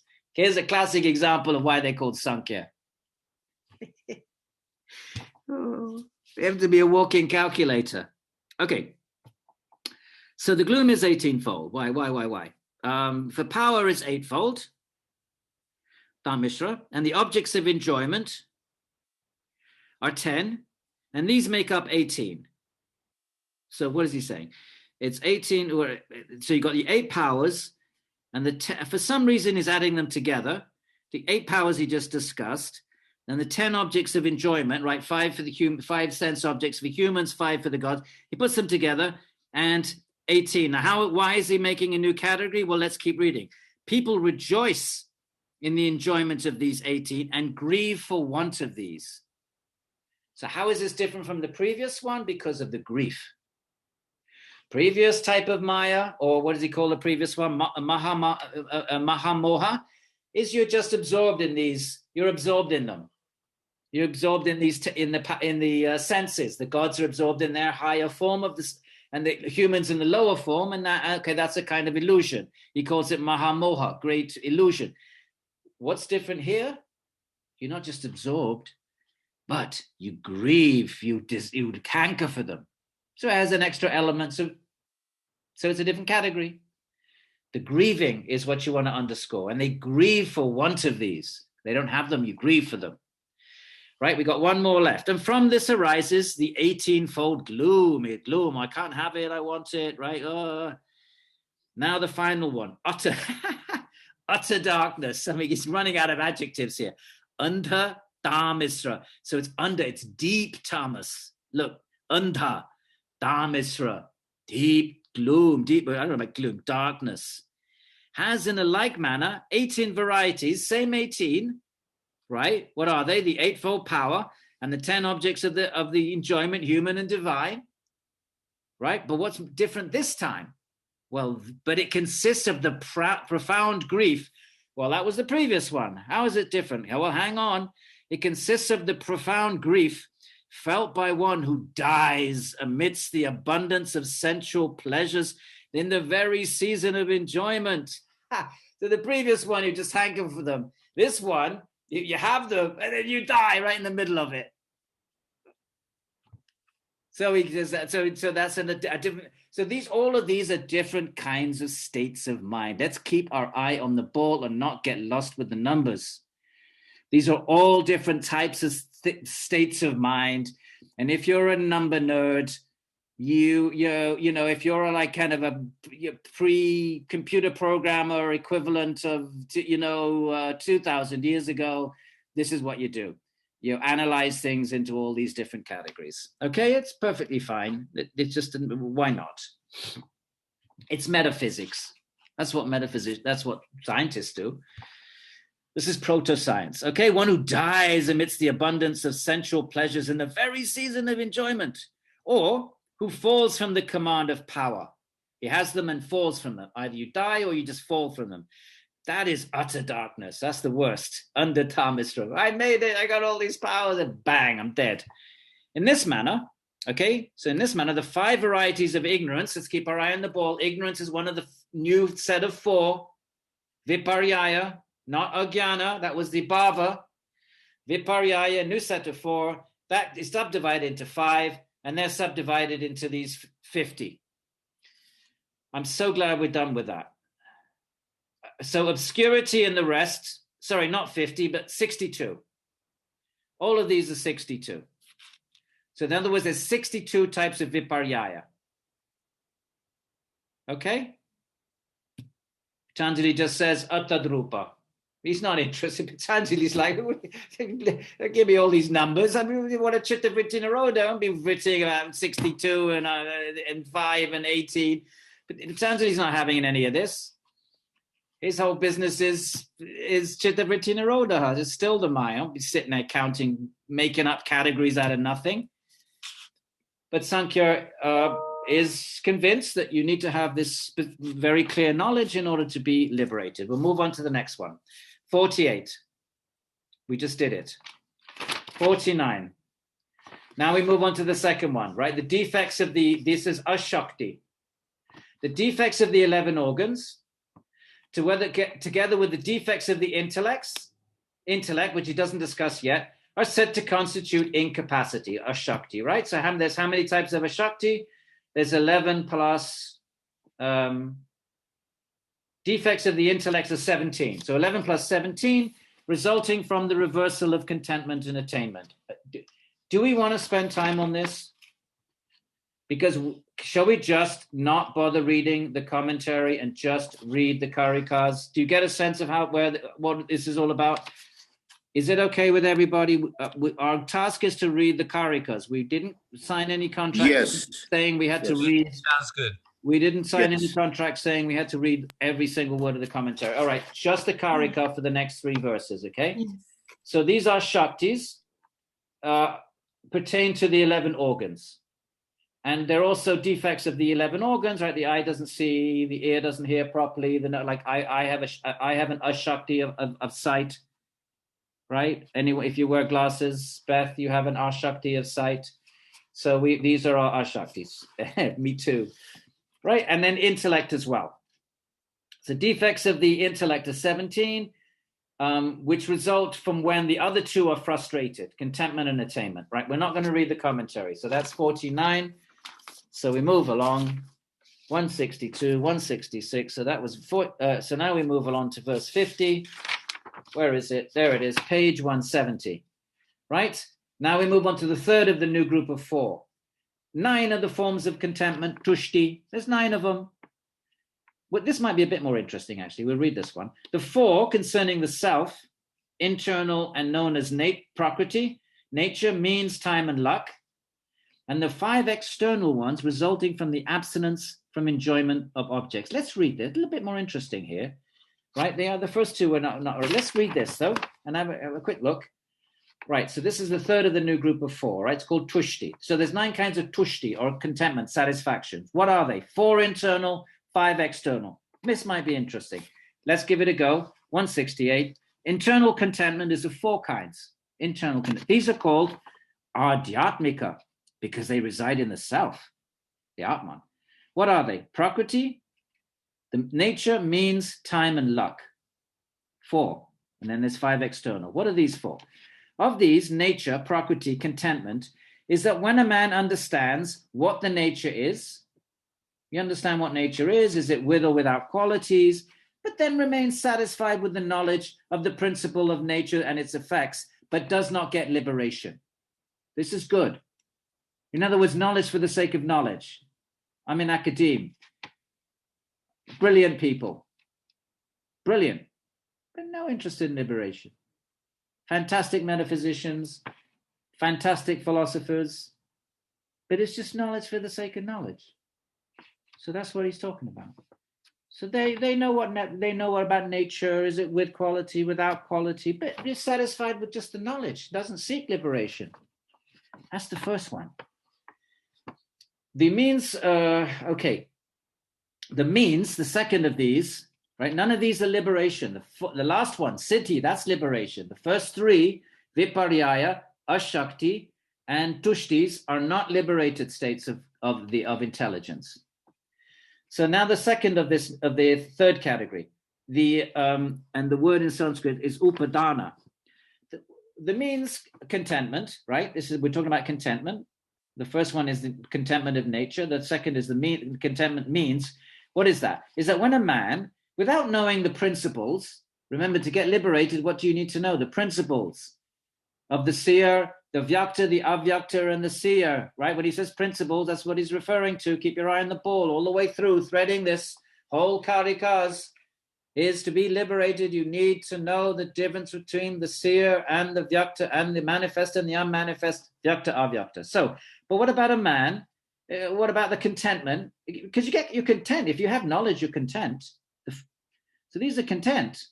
It's not like viparyaya, ignorance, or ashakti. Nobody wants to be, but these are nice sattvic states to be in, but not liberated states.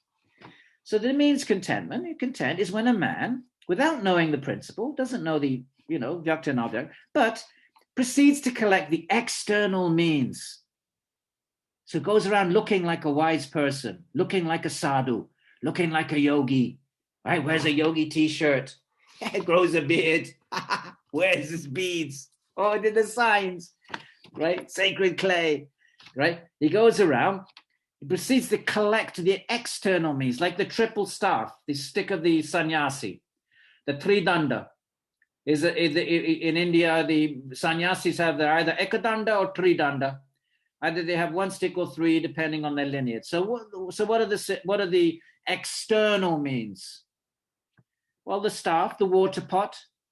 If you're an renunciate, you're only allowed to have a water pot, nothing else. You loincloth and a water pot. Kamandu, and vividika. I looked it up. I couldn't find it in the dictionary. Vividika must be some sadhu thing. Don't know what it is. I did look it up. Another thing, not in Monia Williams dictionaries. And other things required by the ascetics. But he remains satisfied with those. Walks around looking like maybe a priest, wears a priest gown if you're Christian. You wear the sacred clay, beads, but and you're quite happy. People say namaskar, Maharaj, to give you respect, jai ho, jai ho. But that's it. You don't go deep. All right, so that's content. You're kind of renounced, but you don't get liberated. So that's the second. Liberation is not for him also. This is the means contentment. He's content with the means, the trappings, the externals. What about the time contentment? There's four kinds of internal contentment. Keep your eye on the ball. First one is knowledge of Prakriti. Second one is you collect all the trappings, the bits and pieces. What's the third one? Time. What's the time contentment? Well, it's when a man thinking that liberation will come by time. You meet people, they say, "Arey to abhi to nahi hai, baad mein karunga, abhi to." I'm not. When I'm old, I'll do yoga. Right now, I have so many things. Later, right? So, liberation will come in time. Remain satisfied with this attitude. I'm pious. I do a little yoga, and sometime in the future, maybe next life I'll pick it up. So he's satisfied with this attitude, and he thinks, what is the use of the study of the principles? Liberation will come in its own due course. Liberation is not for him, says Ishvara Krishna, the third. Why? This is time contentment. He's content with this idea. Liberation will come in time. We have everybody clear? This is more fun, isn't it? Yes? Is it? Yeah. Okay. The luck contentment. Oh, what's the fourth kind of contentment? Is that a man thinks that liberation will come through luck and rest contented. I'm a lucky person, I'll just be lucky. Whatever. Makes up some story that I'll be liberated somehow by luck, by hook or by crook, by luck. So this is luck contentment. All right, these are the four internal ones. What about the five external ones? External contentment. Remember, this is tushti. Once again, new set of four. Okay, I know I'm repeating myself. Viparyaya, we did that when we got fed up with it. The second one was ashaktis. We got super fed up with that. Now we're in the third one, tushti, a bit more interesting, right? Tushti, four internal, just discussed them. Five external. What are these five external? Five kinds. What are they? And these arise from aversion from the objects of the senses. A man, so when you become renounced from the objects of the senses, you become satisfied. I know that it's so true. When you're free, somehow you control, the control of the urges of the belly, of the genitals. It's such a sense of freedom. But it's not liberation, but it's tushti.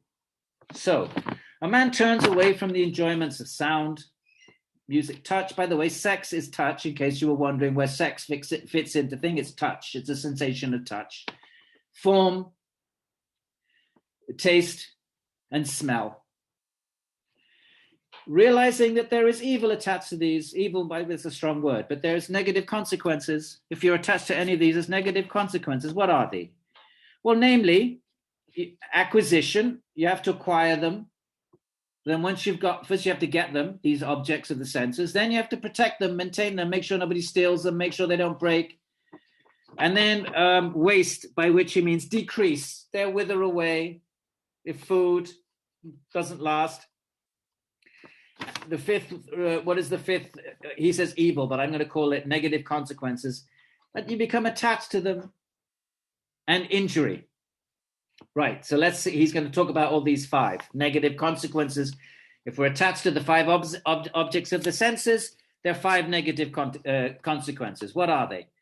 The first one, well, for the increase in one's prosperity, you have to toil hard.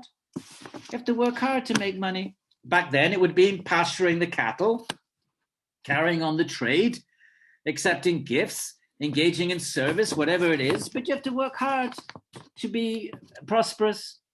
These are the troubles in acquisition. The first of the 5 negative consequences. You got to make money. You got to work hard.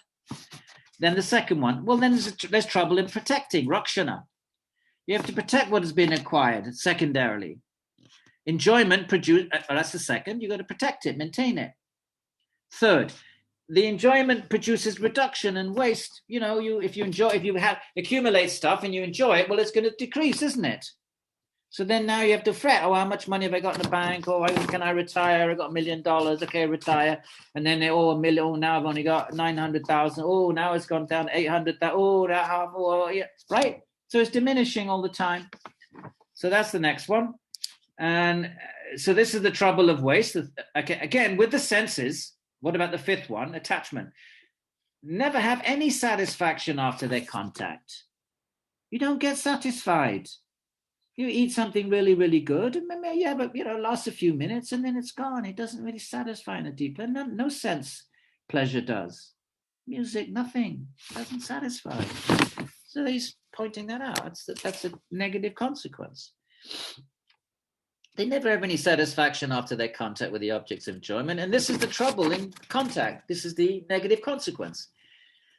Finally, in the same manner, there cannot be any enjoyment without causing injury to living beings. Anything you enjoy is at the cost of something else.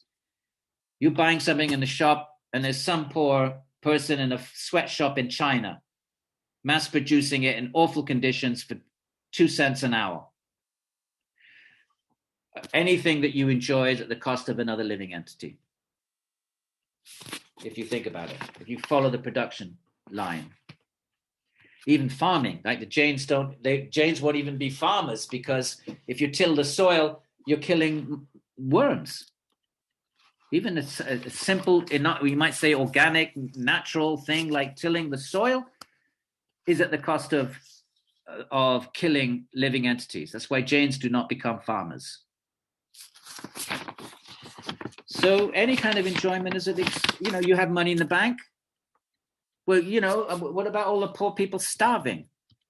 You can feed a family for $10. So our money in the bank is at the expense of suffering of other living entities. So that's the point he's making. So in this manner, there cannot be any enjoyment without causing nothing. Taken out, not like, okay, a little bit, some nice, big enjoyment, nothing. Any enjoyment is the cost of some other living entity. So there can be no enjoyment without causing injury to a living being. So this is the trouble from injury. These are the 5 external contentments, okay? So when you give them up, you feel content that you've given up. So there's 4 internal, right? Where you're content, not liberated. You're content. Okay, I know about Prakriti. I know about science. I'm happy with that. Number one. Number two, what is it? Number two, I have all the trinkets, and I wear sacred clay, and I wear my beads, and I grow in my beard, and I look like a sadhu. Content with that. Number three is, what was it? Means of time. Oh, I'll be liberated in time. I'll take it up when I'm old. I'll, I don't have to be so fanatic. Take it easy, chill, all right. That time is, and finally luck. Oh, I'll be liberated one day. I'm a lucky person, all right. And then there's the 5 external contentments when we give up each of the objects of the senses. And because with each of those there's 5 consequences, 5 price tags. The 5 price tags is for any of those 5 objects of the senses. You've got to acquire it. You've got to protect it. It's going to diminish. It's going to, you make a nice meal. You start to eat it. It diminishes. You become attached and it doesn't really satisfy. And finally, you can only enjoy it at the expense of other living entities. All right. So we're moving along now. 169. So that was verse 49. And now we move along to 50, which is where? That was verse 50. Oh, we just did that. So now we're looking for verse 51. 170. Which is 174. Thank you. Now, what about the perfections, the siddhis? They're not. It's not the 8 cities of mystic power, actually. Sorry. So here are they. What are they? Reasoning, oral instruction from a teacher, study, the 3 suppressions of the threefold misery. Right. There's 3 kinds of misery: your own body, mind. Number 1, adhibhotika, other living entities. Adhyatmika always get muddled up. Other living entity causes suffering. And adhidevika, the environment. So anytime these are discussed in Patanjali, in verse 218, the Sarvam Dukkham verse, that the wise see everything as suffering. Why? Because of the 3 tapas. Your own body, mind, number 1. Your own body, mind causes suffering. Other living entities could be neighbors, could be invading army, could be politicians, could be mosquitoes. Wild animals, could be your own loved ones. Your parents are dying, cause you suffering. And the 3rd is other living entities, okay? So that's 6 now, right? So the first 3 are reasoning, oral instruction from a teacher, study, 3 suppressions of the threefold misery when we suppress each of those 3. So now we got 6. We need 8. Intercourse of friends, intercourse meaning communication, and purity or gift. These are the 8-fold attainments. He'll discuss them in the commentary. The aforementioned 3, right, which is reasoning, oral instruction, and study. The aforementioned 3, infirmity, ignorance, and complacency are the curbs on attainment. What's he saying here? 3 special are the 8-fold attainments. The aforementioned 3. We missed 50, that's why. We missed 50? No, we didn't. Did we? We did 50. Yeah. No, okay, I'm sorry. Here's what he's saying. Remember, we're a set of 4, right? Set of 4. Viparyaya, Ashakti, Tushti, and Siddhi. Everybody okay with that? Do I need to translate them now? I'm going to translate them one last time. Viparyaya, error, ignorance. Let's call it error because we don't want to confuse it with agyana, which is the bhav. Viparyaya, error. Number 2, ashakti, infirmities, incapacities, inabilities. Number 3, tushtis, the contentments. You're content, but you're not liberated. Oh, I'm content with wearing sacred clay. That whole story. Now we got the 4th city. So the aforementioned 3, he's referring to the other 3, which are infirmity. He just got them in the wrong order. Ashakti, ignorance, viparyaya, and complacency. The other 3 are curbs on siddhi. They're impediments to the siddhis. So from these 4, we want the 4th. The other three interfere with it, impediments. Let's see what he says in the Bhasha. So we go up to the Bhasha, which is all the way on page 171. Now, and this is important because this is the goal. So let's spend a little time here. Now, no, that's Tushti. 171, 172, 173. Yeah, it starts on, oh yeah, okay, so this is it, page 171. Okay, this is the siddhis. All right, so the first, okay, these are how we get perfection, according to Samkhya, how we attain the goal of Samkhya. Right, reasoning, oral instruction from a teacher, study, the three suppression of the threefold miseries, intercourse of friends, and purity or gift are the eightfold, right? Let's see what they are. Number one, what's the first one? Reasoning. Is that as when a person always reasons, what's he reasoning? What is the truth here? What is the future? What is the highest good? How may I attain the goal of my existence? From reflecting in this manner, knowledge is acquired, that the spirit is different from nature, that intellect, egotism, and the subtle elements, the senses, the gross elements, all these are several and distinct, and they're different from the spirit. So this is how you get liberation. So all these are good. These 8 are good. This last category, siddhi, this is the goal. And how do we get that goal? 8 ways, not 8. The first is reasoning. You reason your way through it. Okay? In this manner, bottom last line 171, the knowledge of the principles arises by which liberation is attained. Remember in the school of Samkhya, how do you get liberated? Knowledge of the principles. What are the principles? Are the 25 things of, the spirit, the manifest and the unmanifest. The unmanifest and the manifest. The manifest with its 25. Okay? So that's the first. This is the first kind of attainment called reasoning. What did I just do? From the knowledge obtained, that second one. So the first one is you just reason it out yourself and you figure out the principles and you realize spirit is different from the vyakta and the avyakta. Second, from the knowledge obtained by oral instruction. It's not so easy to sit and figure it out. It's not natural that you're going to figure out the 25th. You might do, but most of us are going to need to get taught. From the knowledge obtained by oral instruction, right? But remember, back then they didn't have books. For us, we get it from books. Really, it's words.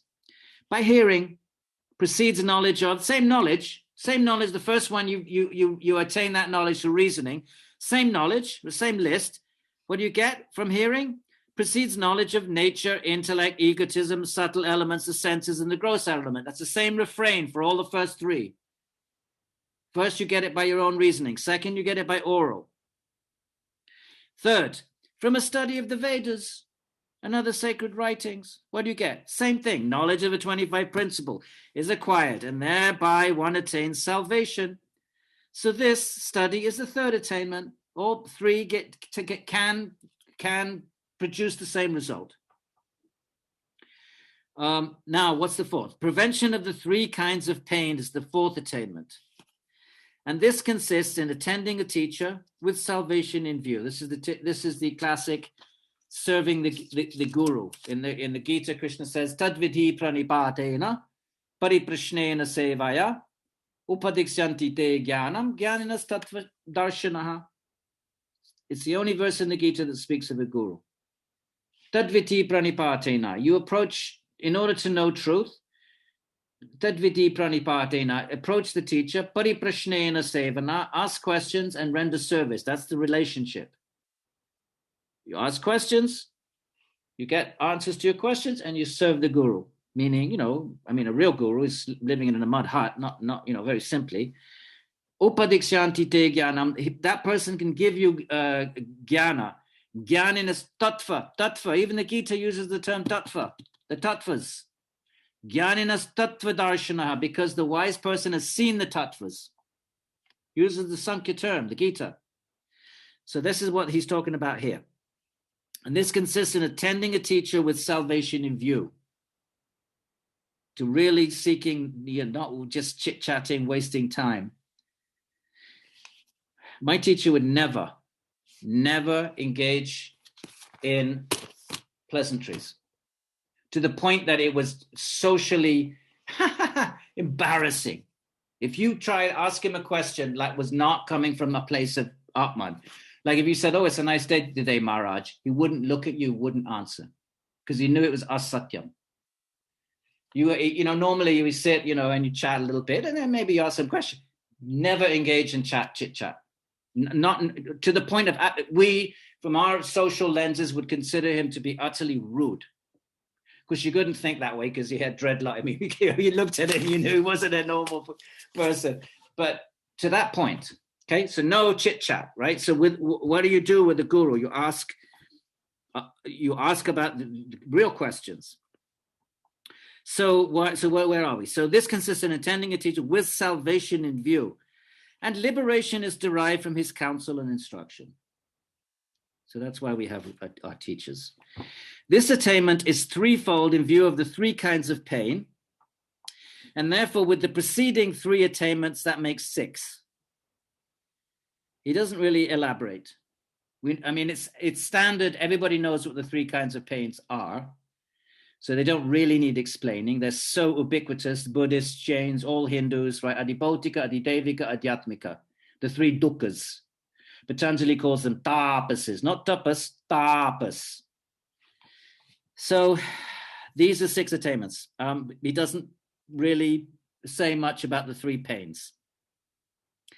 But one might assume, you know, liberation from, ultimately it's about liberation from suffering. Remember, how does the Karikas start? Who remembers the first Karika? It's because of suffering that we ask why. Who cares about the tattva? The only reason you even start wondering about tattva is because you're suffering. And then you say, why am I suffering? First Karika. And then Ishwar's, and then the second, third Karika says, well, okay, you're suffering, but you have to know why you're suffering. And why you're suffering. Well, you have to know why you're suffering. You have to know who you are, who you're not. So therefore, you have to have knowledge of the Purusha, the Vyakta, and the Avyakta. And then the whole rest of the text is an expansion from that. But what's the beginning point? Suffering. So where are we? That's 6. When a person attains liberation through knowledge secured from a friend, so you can get knowledge from a friend. And that is like me, I'm a friend, I'm not a guru, but I'm a friend. That is the 7th attainment, known as the intercourse of friends. So we're friends with Sadhu Sangam, right? This is what we're doing.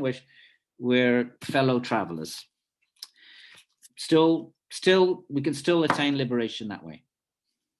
Careful of gurus, my friends. Trust your radars. Too many people walking around with big inflated egos, getting no critical feedback, surrounded by sycophants. Trust me, I've been in this game for 45 years, 50 years almost. Don't get sucked in with charisma and all of that stuff. Some big mega guru. It's all ego. Not all, but a lot of it is. Trust your heart. Your heart will tell you if someone is trapped in ego. It's got nothing to do with how many followers, all this nonsense. So,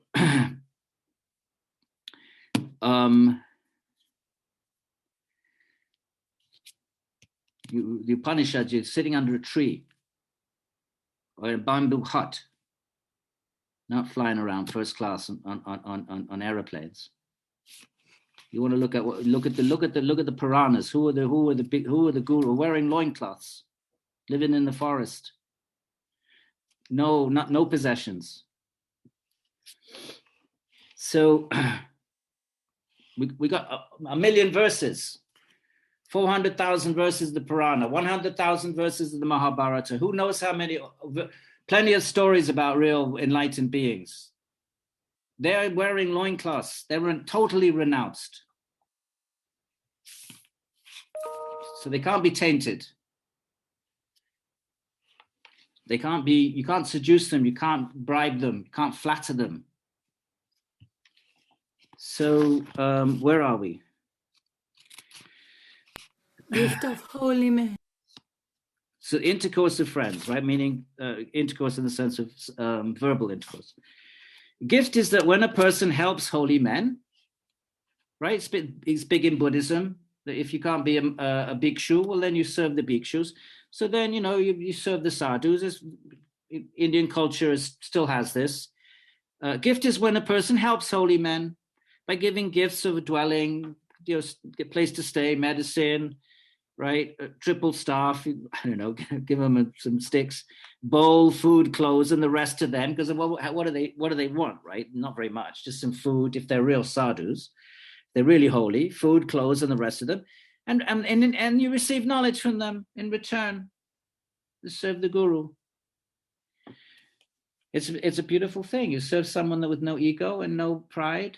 It's so satisfying in the heart, my friends. If you find a really renounced person, pure-hearted person.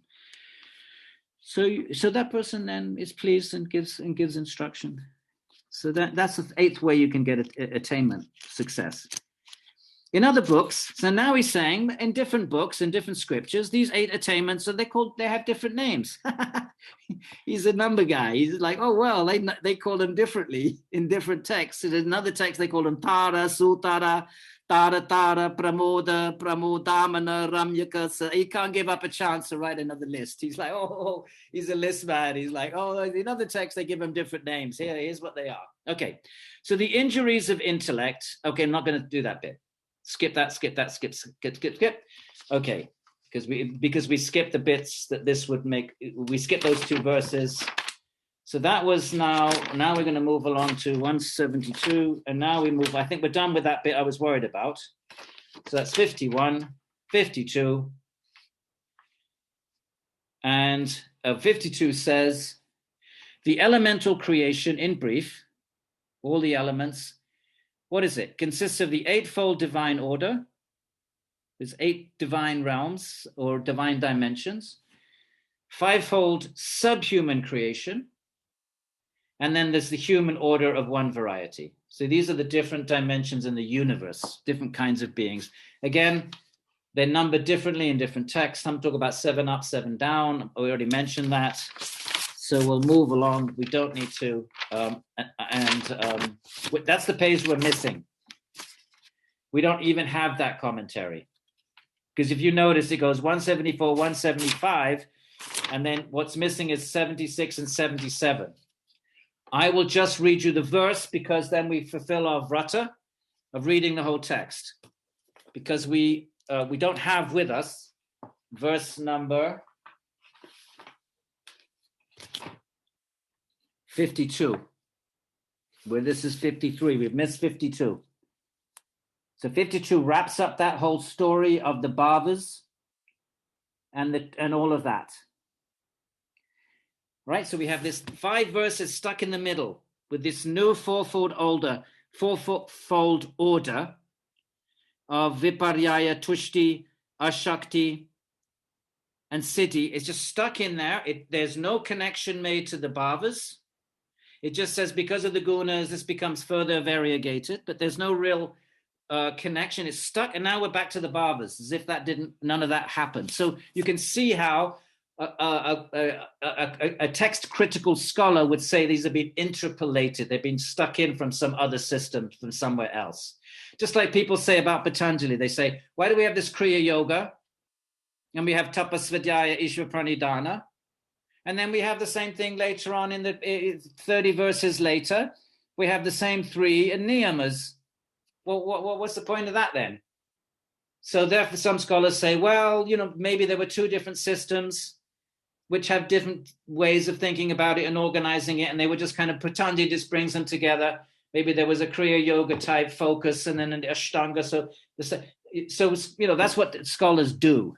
They are much more interested in the external, the context and who's influencing who, rather than the actual moksha teachings. But it's possible that these last 5 verses with the new group of 4, I'm open to the possibility. I'm not committed to it, but it could be the case that they were just sort of interjected in. Maybe we'll never know the answer to that. But the missing verse says this: the linga, the subtle body, which is the 18. So you've got the 13 instruments and the 5 subtle elements, cannot function without the bhavas. and the bhavas cannot function without the linga. Therefore, a twofold creation operates called linga and bhava. So the linga is the support system. The bhavas need to be in something because they're states, so they're states of something. So the bhavas need the linga because the bhavas are states of the linga. But the linga itself is a linga because of what the bhavas did in the past life. So according to action, then the linga gets adjusted every birth. It's getting adjusted. It's the same subtle body, but constantly changing based on what actions are performed. So therefore, they coexist, and the one needs the other. The linga is the support of the bhavas, but at the same time, the linga is a product of bhavas. So that's all verse number 52 saying. They're sort of symbiotic, basically. Now we move to 53. So the elemental creation, in brief, consists of the eightfold divine order, fivefold subhuman creation, and the human order, right? And we're missing that Bhasha as well, because that's also on the two missing pages. If you're interested, I don't think there's anything. Here I have the same Sāṃkhya Kārikā with a different commentary. This is Vachaspati Mishra. Not as good as Gauda. Gaudapada is the one that you would typically read. But there's also Vachaspati commentary. I don't have the original, but if you're interested, he actually mentioned it before. Remember the Rakshasas, the 8 celestial realms? There was Indra and the Gandharvas. We spoke about the angels. We've already done that, so we don't need to worry about that. We've not missed anything, my friends. Okay, so we've read verse number 52. So we are fulfilling our dharma of reading every single verse. 53, we just did. 54.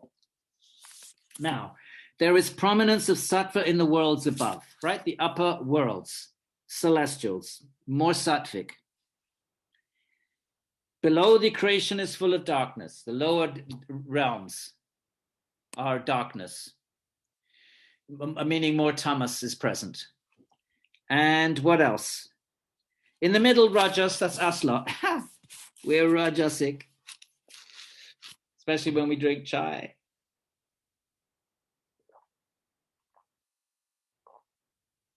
You got to drink chai if you're barking at people for 2 hours and yelling, which it feels like I'm doing because I'm talking to a screen. All right.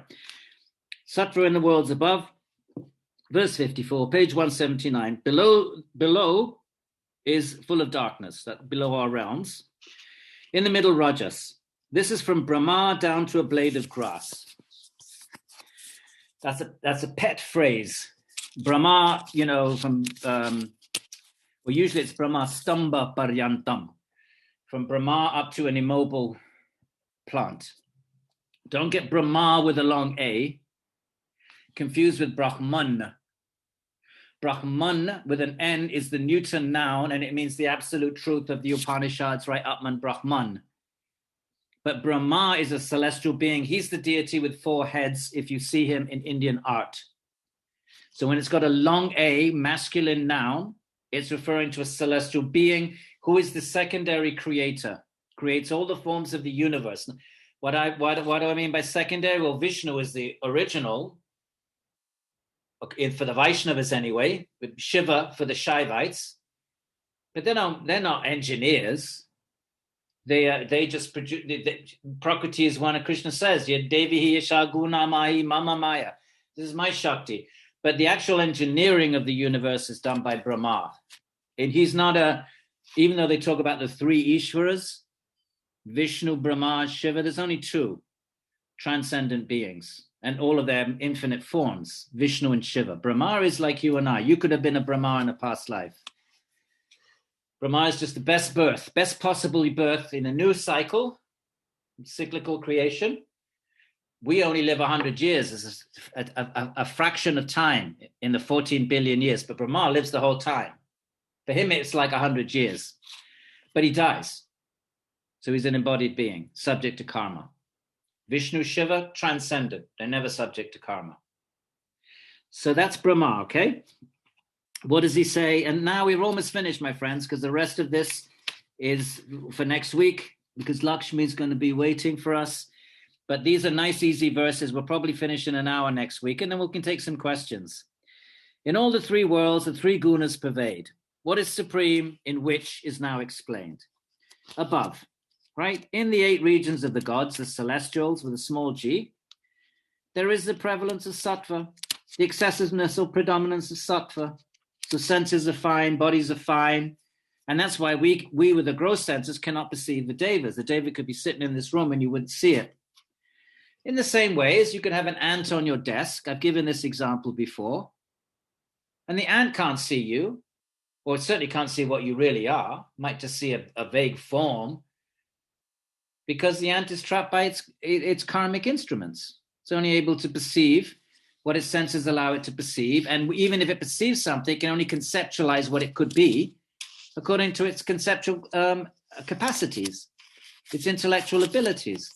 So just as the ant could be sitting right there on your desk, have no idea who you are, and that you're in a house and in a city, in a global economic system called capitalism. What does the ant know about all that? In the same way, the Hindu, Buddhists, and other traditions too, would say that this whole universe is animated. What a ridiculous idea that it's just this planet. But you can't see.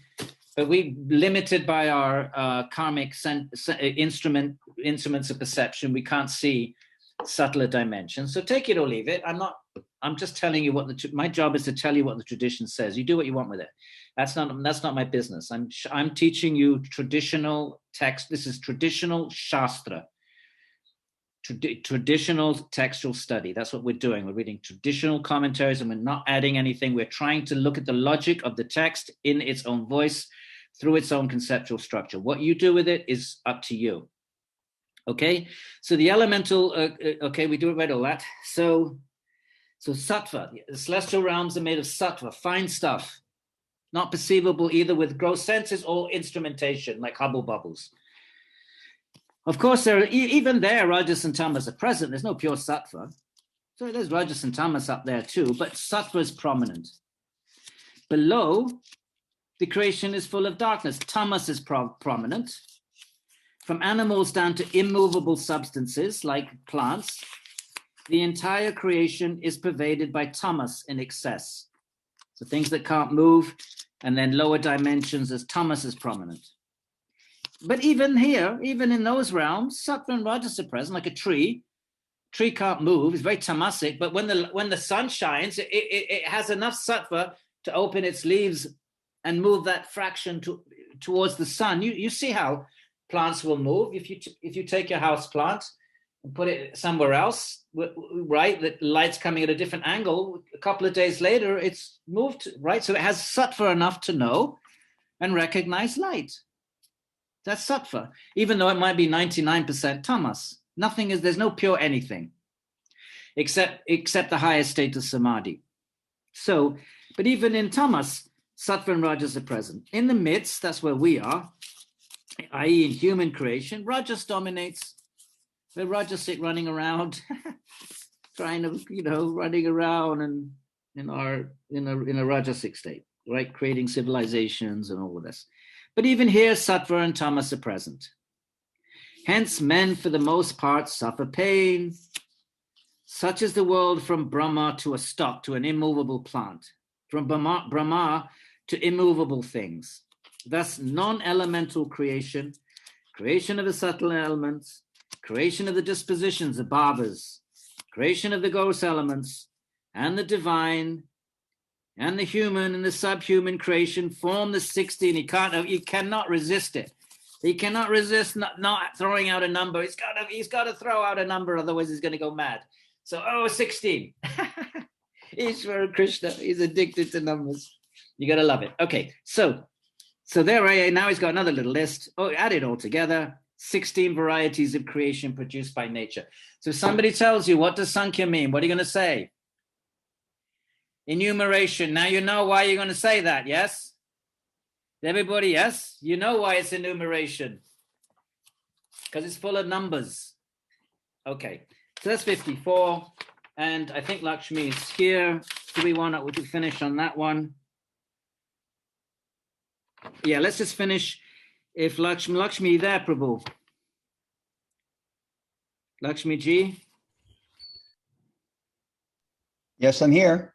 Oh, do you mind if we just finish on after No, hard no. work? Can we finish on something a little bit easier to relate to?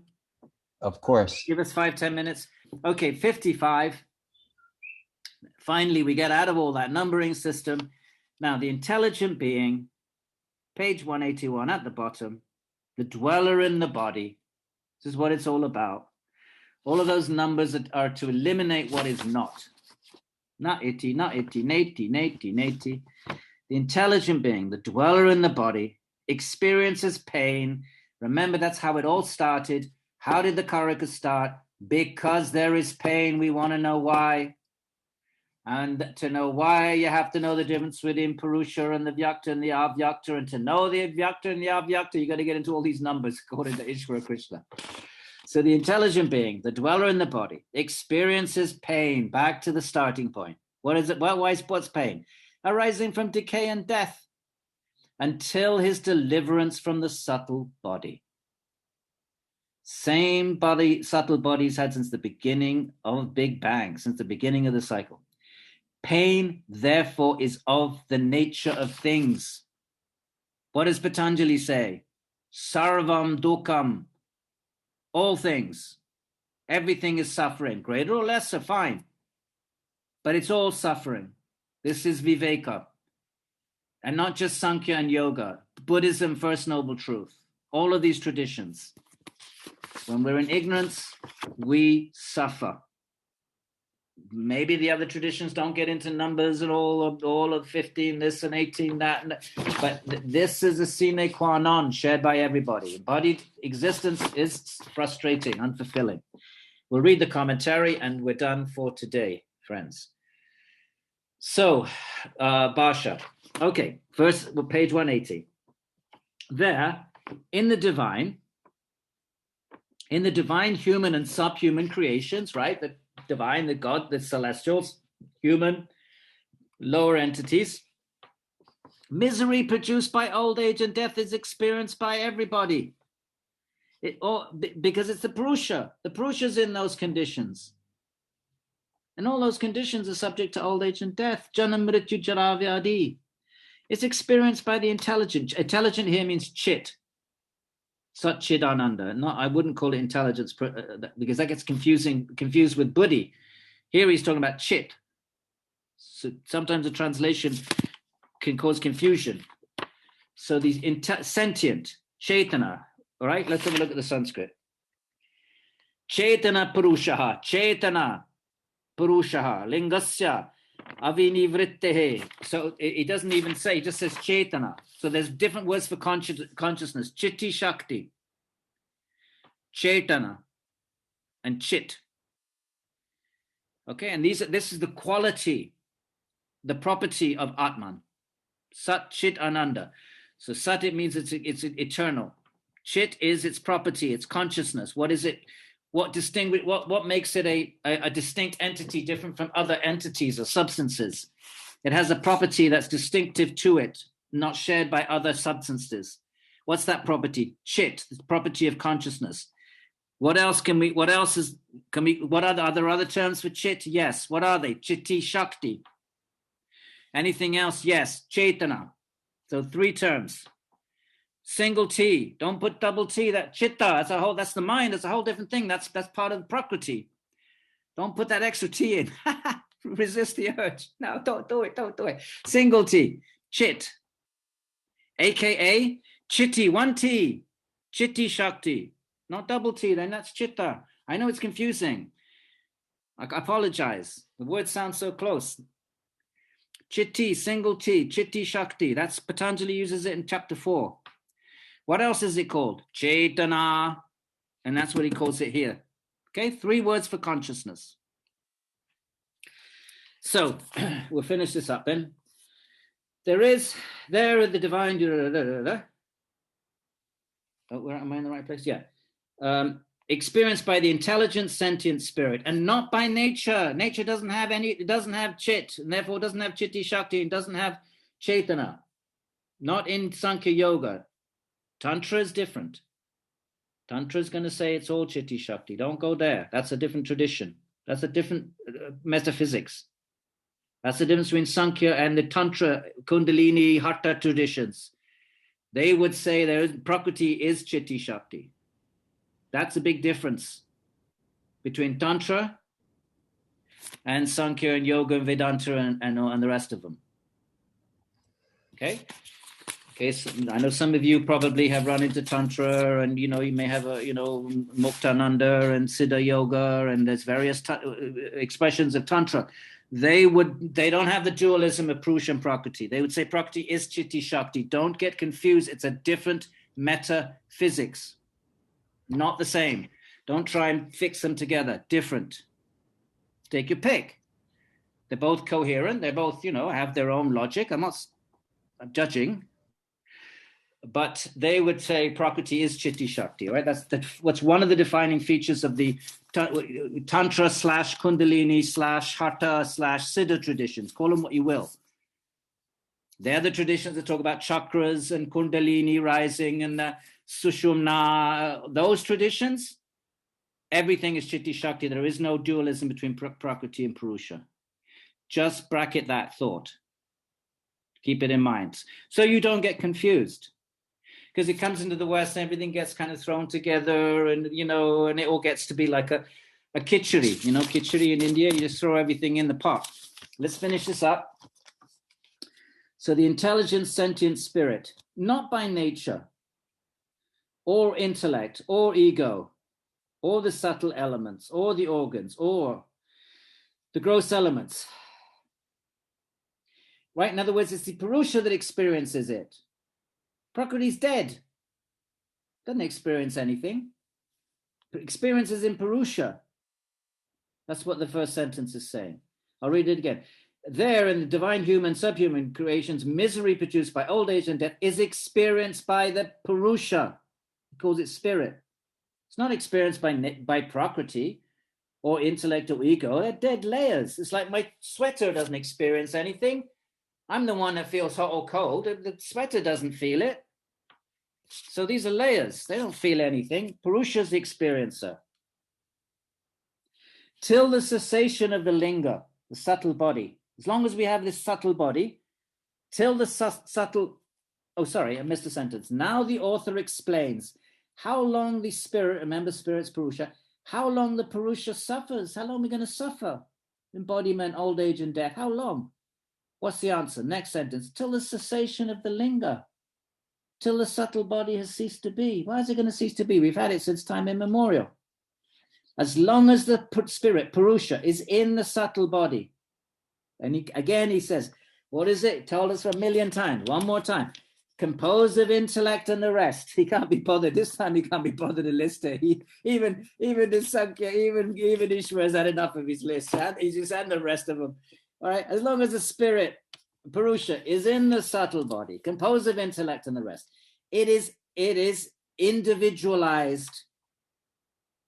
And as long as, that's an interesting point. Remind me to pick up on that next week. Because Samkhya is an individual, Gaudapada is an Advaitin. And he's now sneaking in some Advaita here. Samkhya, the Purushas are always individuals. Remind me to pick up on this next week, okay? It is individual. And as long as migratory body does not cease, as long as we reincarnate, so long, in brief, does the spirit experience pain, even in the celestial realm. Why? Due to decay and death in the three worlds. Even the celestials can't stay up there. Until the spirit be released from the linga, subtle body. So it's not a matter of getting a better birth or becoming a celestial. There's suffering. The nature of samsara is suffering. Everyone said it. That's something everybody shares. After the cessation of the subtle body, the linga, there is liberation. And when liberation is obtained, then there's no more pain. But what is the linga, the migratory body, removed? But what is the linga, the migratory body, removed? And that doesn't even make sense. I don't know. he's saying how is the linga, the migratory body, removed such that it ceases to be? Have fixed the grammar there. How does that happen? Whenever, and we know what he's going to say. Why does he keep saying it like downward dog? Whenever knowledge of the 25 principles, the characteristics of which is knowledge of the distinctness of the nature, prakriti, from the spirit, when that knowledge of the Viveka Patanjali calls it, drashtra drishyaho, of the seer and the seen, same. Chapter 2, verse 18, what is suffering? It's because of the drashtra drishyaho samyoga. What gets rid of it? Viveka, same.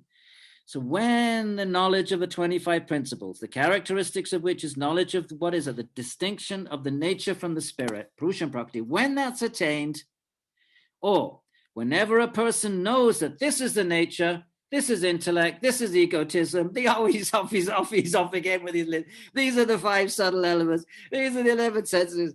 There, spare us. Don't bring in the 62, please. These are the 5 subtle elements, 11 senses. These are the 5 gross elements. And this is the spirit. Whenever he knows all of that, separate and dissimilar, different and distinct from them all, then, on account of such knowledge, the subtle body ceases to be, and thence liberation. Okay? This is the Samkhya position. You made it, my friends. Be nice next week, okay? Well done. You hung in there. And if anybody says to you, why do they call it Samkhya enumeration? You have a bloody good answer, haven't you? You know exactly what to say. But there's lists everywhere. Thank you so much. Lakshmi Prabhuji. You have to unmute, my friend. I did. Okay. Welcome. Thank you. Thank you so much. Yeah, thank you. Lakshmi, don't mention any numbers, please. Don't say 1 string, 4 strings, 6 strings, please. I'm a list man myself. Oh, okay. Where are you? I can't see you. You can't see me? Oh, there you are. Okay, I'm gonna. The important thing is, can you hear me? Yes. Am I being heard? Is this being heard? How many strings is that, Lakshmi? 16, 24, how many? It's 25, then you have to take 5 and 5 more, and then 11. Can you hear that okay? I want to do a yes. 2-second. Lakshmi, I'm going to mute everybody. I'm going to mute everybody, so you'll have to unmute yourself. Would you? Okay. Yeah, I'm just going to quickly mute everybody. 1 second. I don't know how to do that. Yeah, mute all. Got it. Mute all. And you hear me? Yeah. You hear that little drone note in the background? Yeah. It's very subtle. I just want a little subtle.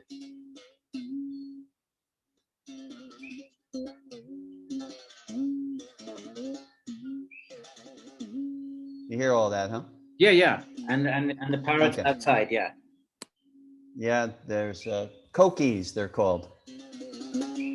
They're little frogs, actually. So thank you so much for inviting me to join you, Dr. Bryant, Adwaitaji. It's an honor being here with you and listening to you. I caught most of the class, and it was absolutely wonderful. And I could see some of the parallels that exist in the Vaishnava philosophy also, that you can see that there's a lot of borrowing going on. Okay, so we'll do this nice, this beautiful melody. Hare Krishna, Hare Krishna, Krishna Krishna, Hare Hare, Hare Ram, Hare Rama, Rama Rama, Hare Hare, Hare Krishna, Hare Krishna, Krishna Krishna, Hare Hare, Hare Rama, Hare Rama, Rama Rama, Hare Hare,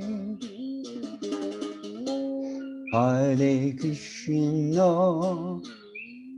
Hare Krishna, Krishna Krishna, Hare Hare, Hare Rama, Hare Rama, Rama Rama, Hare Hare, Hare Krishna, Hare Krishna, Krishna Krishna, Hare Hare, Hare Rama, Hare Rama, Rama Rama, Hare Hare, Hare Krishna, Hare Krishna, Krishna Krishna, Hare Hare, Hare Rama, Hare Rama, Rama Rama, Hare Hare, Hare Krishna, Hare Krishna, Krishna Krishna, Hare Hare, Hare Rama, Hare Rama, Rama Rama, Hare Hare, Hare Krishna, Hare Krishna, Krishna Krishna, Hare Hare,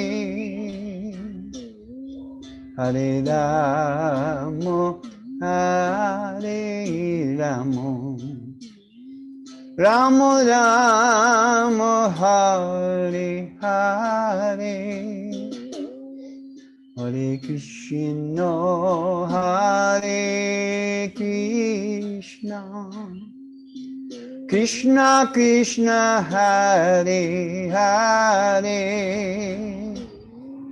Hare Rama, Hare Rama,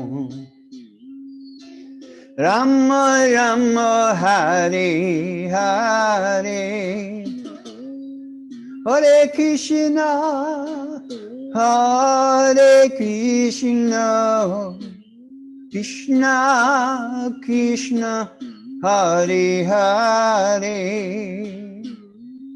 Hare Rama, Hare Rama, Rama Rama, Hare Hare, Hare Krishna, Hare Krishna, Krishna Krishna, Hare Hare, Hare Rama, Hare Rama, Rama Rama, Hare Hare, Hare Krishna, Hare Krishna, Krishna Krishna, Hare Hare,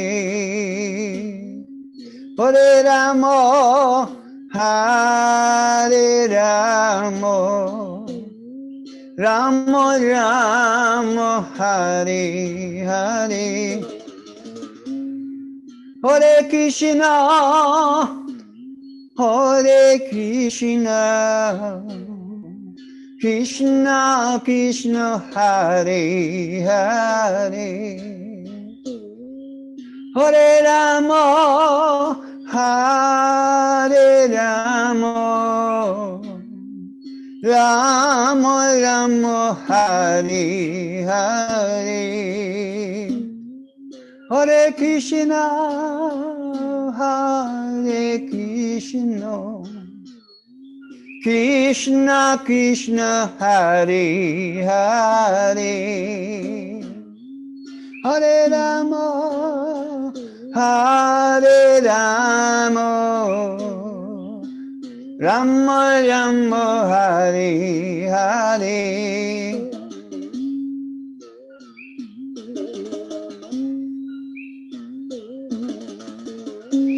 Hare Krishna, Hare Krishna, Krishna Krishna, Hare Hare, Hare Rama, Hare Rama, Rama Rama, Hare Hare, Hare Krishna, Hare Krishna, Krishna Krishna, Hare Hare,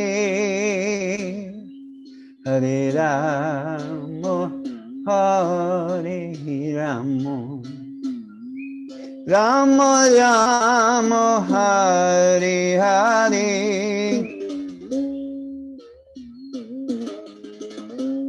Hare Krishna, Hare Krishna, Krishna Krishna, Hare Hare, Hare Rama, Hare Rama, Rama Rama, Hare Hare, Hare Krishna, Hare Krishna, Krishna Krishna, Hare Hare, Hare Rama, Hare Rama, Rama Rama, Hare Hare, Hare Krishna, Hare Krishna, Krishna Krishna, Hare Hare, Hare Rama, Hare Rama, Rama Rama, Hare Hare, Hare Krishna, Hare Krishna, Krishna Krishna, Hare Hare,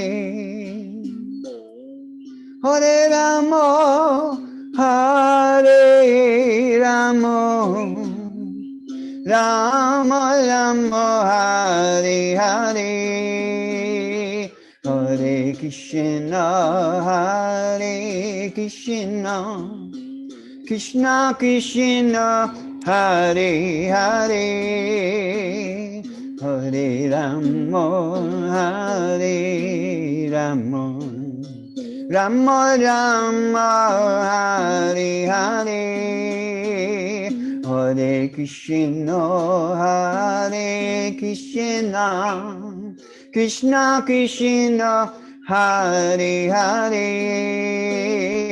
Hare Rama, Hare Rama, Rama Rama, Hare Hare, Hare Krishna, Hare Krishna, Krishna Krishna, Hare Hare, Hare Rama, Hare Rama, Rama Rama, Hare Hare, Hare Krishna, Hare Krishna, Krishna Krishna Hare Hare Hare Rama Hare Rama Rama Rama Hare Hare Hare Krishna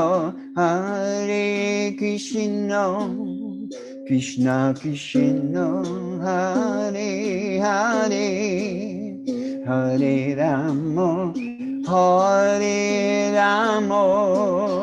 Rama Rama Hare Hare Hare Krishna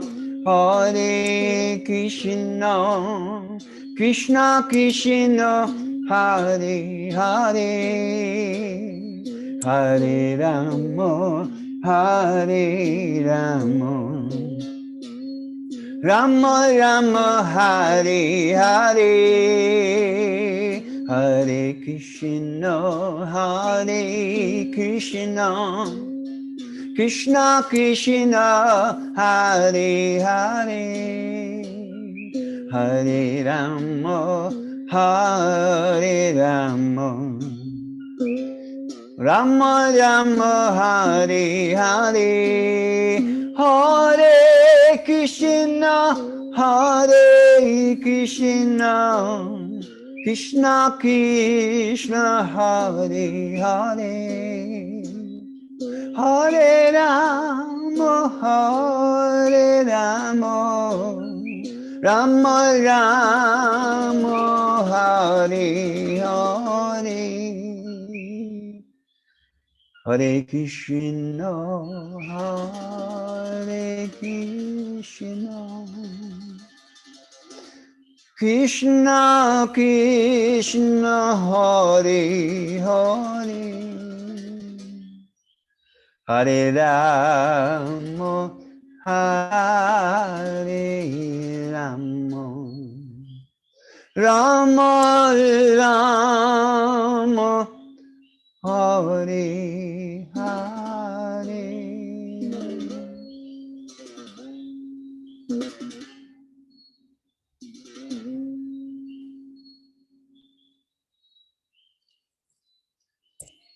Jai Sri Sri Radhe Shyam Jai Sri Sri Krishna Balaram Ki Jai.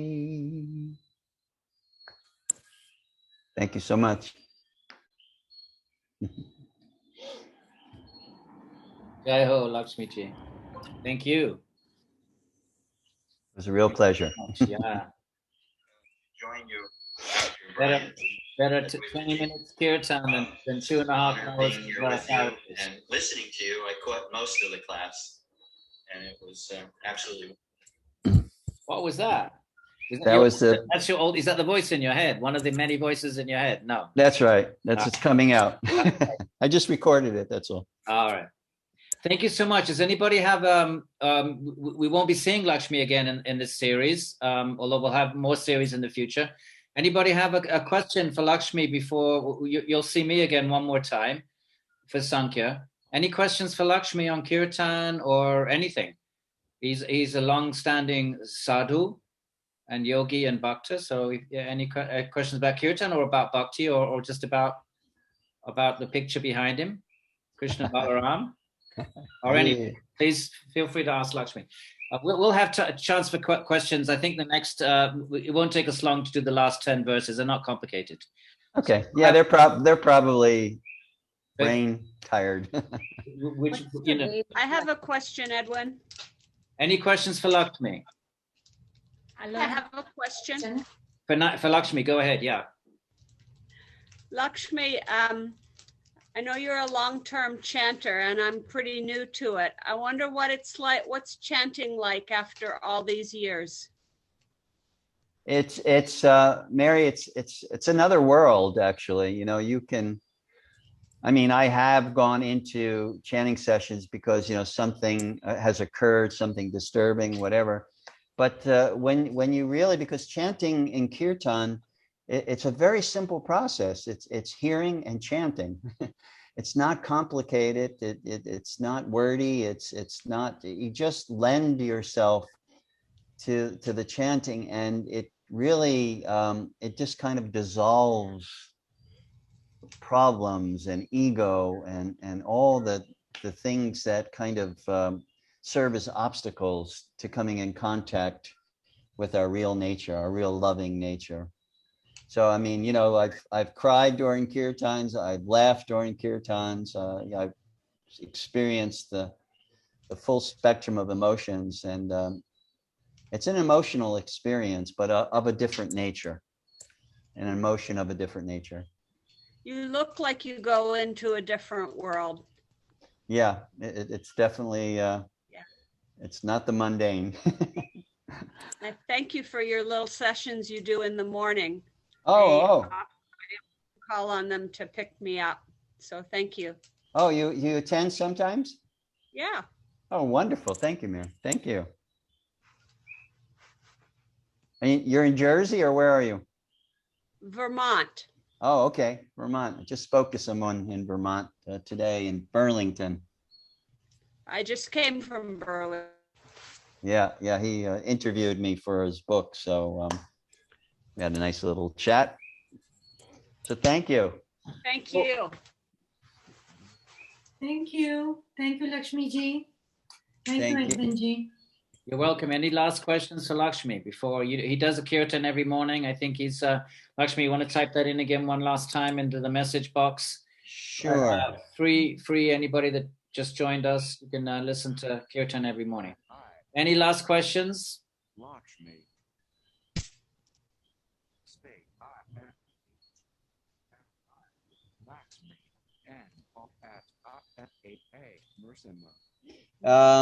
It's let's see, 6:30 Eastern Standard Time.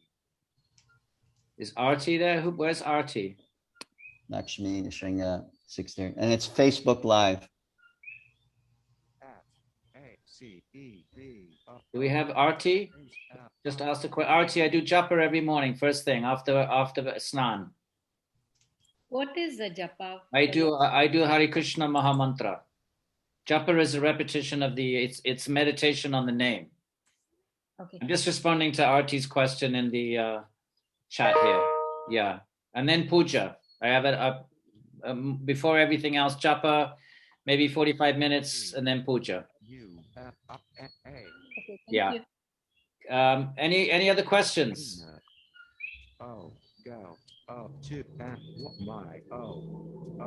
Did you put your thing in, Lakshmi? Because someone's asking how do you join for kirtan. Yeah, I'm just telling Paulina. You want to put it on for everybody? Yeah, I did already. It's on there. Oh, it's there. Okay. You see it? Yeah. That's my page, Lakshmi Nisringa. It's 6:30 Eastern Standard Time, so depending on where you're located. I have several friends from Italy that join me it's not their morning, it's their lunch. So Eastern Standard Time, New York time, you can use that as your frame of reference wherever you're located. Right then. So no other questions? Have a great evening or wherever you are. And we'll see you next week. And then we might do an Upanishads a few months down the road if there's any interest. We'll see how we feel about it, okay? But good night, God bless, and thanks so much for hanging in there. Yeah, it was a bit dry, but hopefully you enjoyed it. Radhe Radhe. Radhe. Radhe. Jai Radhe. Jai Radhe. Thank you, Edwin. Okay, I'm hitting we're all gonna, if anybody has any last chats, I'm gonna hit close. Going, gone. Good night. Good night.